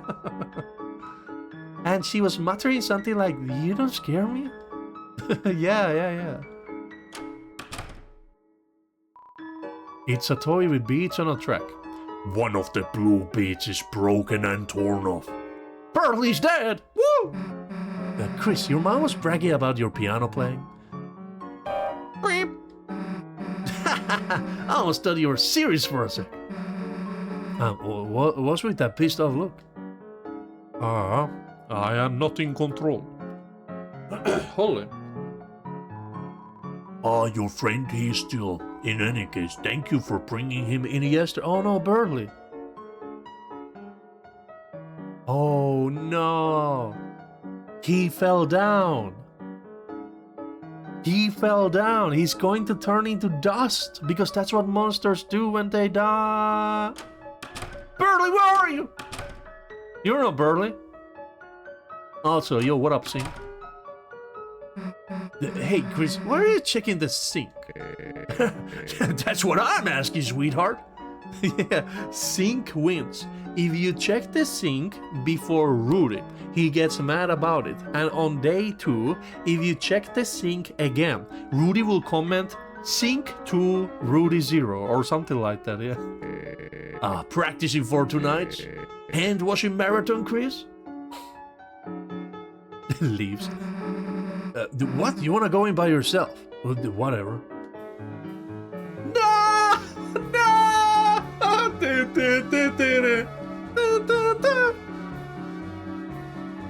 Pain, smile. Oh, no funny dialogue. Wait, what's with the thermal? Yeah. You turn on the space heater to a higher setting. The space heater is running. Oh, because he got cold. He's breathing slowly. Might be your imagination, but he seems cold. Oh no.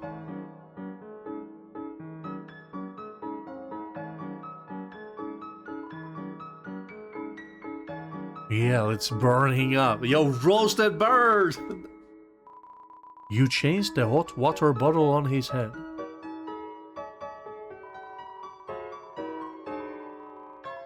But he seems more relaxed. Yeah, wait. I wanna see Burley come back in this weird route. Yeah, there's no funny dialogue here.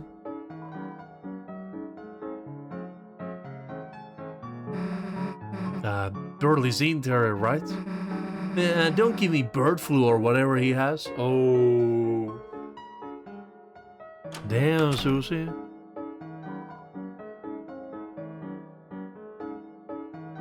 Yeah, that's kind of cold from Susie, huh? Damn.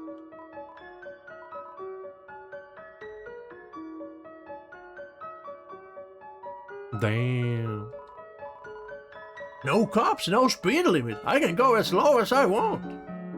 No Napstep, look, no. I'm trying to direct traffic without undime, but... yeah. Oh, okay. Officer Anda, I'm sorry, no one has seen her since last night. She wasn't at any of her usual places either. It seems strange to worry given that she's usually invincible, but this job just isn't the same without her smile. The shelter, right, Undine had been in charge of something about them. An important code or something. It was the only thing that ever made her nervous. I never saw it though. I don't think it's even in the station. The police thought you on his closet. Please don't do any big crimes right now. Big crime! Din din din din din. Like Barbie. Chris, I see you always with Susie. Maybe Susie is like a Cathy to you two? You two share one lizard's brain? I like. Which one of you can unhinge your jaw? Hold it. Sus. Chris, you walk with the accursed beast? I warn you, you believe you are holding her leash, but you are the one being led into the dark. Yeah, man, that seems accurate, I guess. Chris, careful. You know not the forces you betangle. So comes the beast, and you, Chris? Parents. Chris, trying to decide between levitation spell to save parents and immolation spell to turn the tree into blazing pyre. Oh no. After that, I'll try a bigger ladder, maybe. So comes the beast, and Chris. Chris, it is too late for you. Your corruption is fatal. But promise, you keep away from the light. Chris, Keep Susie away from Noel. Huh? Hey, you can hate me or whatever, but Noel can hang out with whoever she wants, Furball. If you wanted to protect her, should have been at church. What? Yeah, she invited us to her house. Get over it. Yeah, get over it, nerd. Damn. Chris, for long we have been distant, but I never imagined we would be enemy clans. Talk to me no longer. Goodbye. The twin bees approach. Leave now, and I will curse you only lightly. But bring harm to Noel, and you will taste the underworld's sickest hex. Well, a little too late for that. Got him! We shall check the town first, yeah. Library. It's not the library, it's the library, yeah. Lack of volunteers. Oh, no, Berkeley. You know what? I think we are actually gonna do this tomorrow, because my voice is a little dead. Yeah, we'll save it for tomorrow. But we did see some cool stuff though. Very cool. So I will continue this tomorrow and we will get to the potatoes of the chapter for Weird Truth. Yes. Yes, and we got many things to do on chapter 4. But oh wait, yeah, that's true. I never got the chapter 4 dog actually. Let me mark that down as well. I do remember how to get it. I don't need to check it out. I do remember the step. Chapter 4 dog. Because I missed it last time. And we also gonna do it because we're gonna get the gold video as well. Yes. Yeah, it's yeah, I do remember. I think it's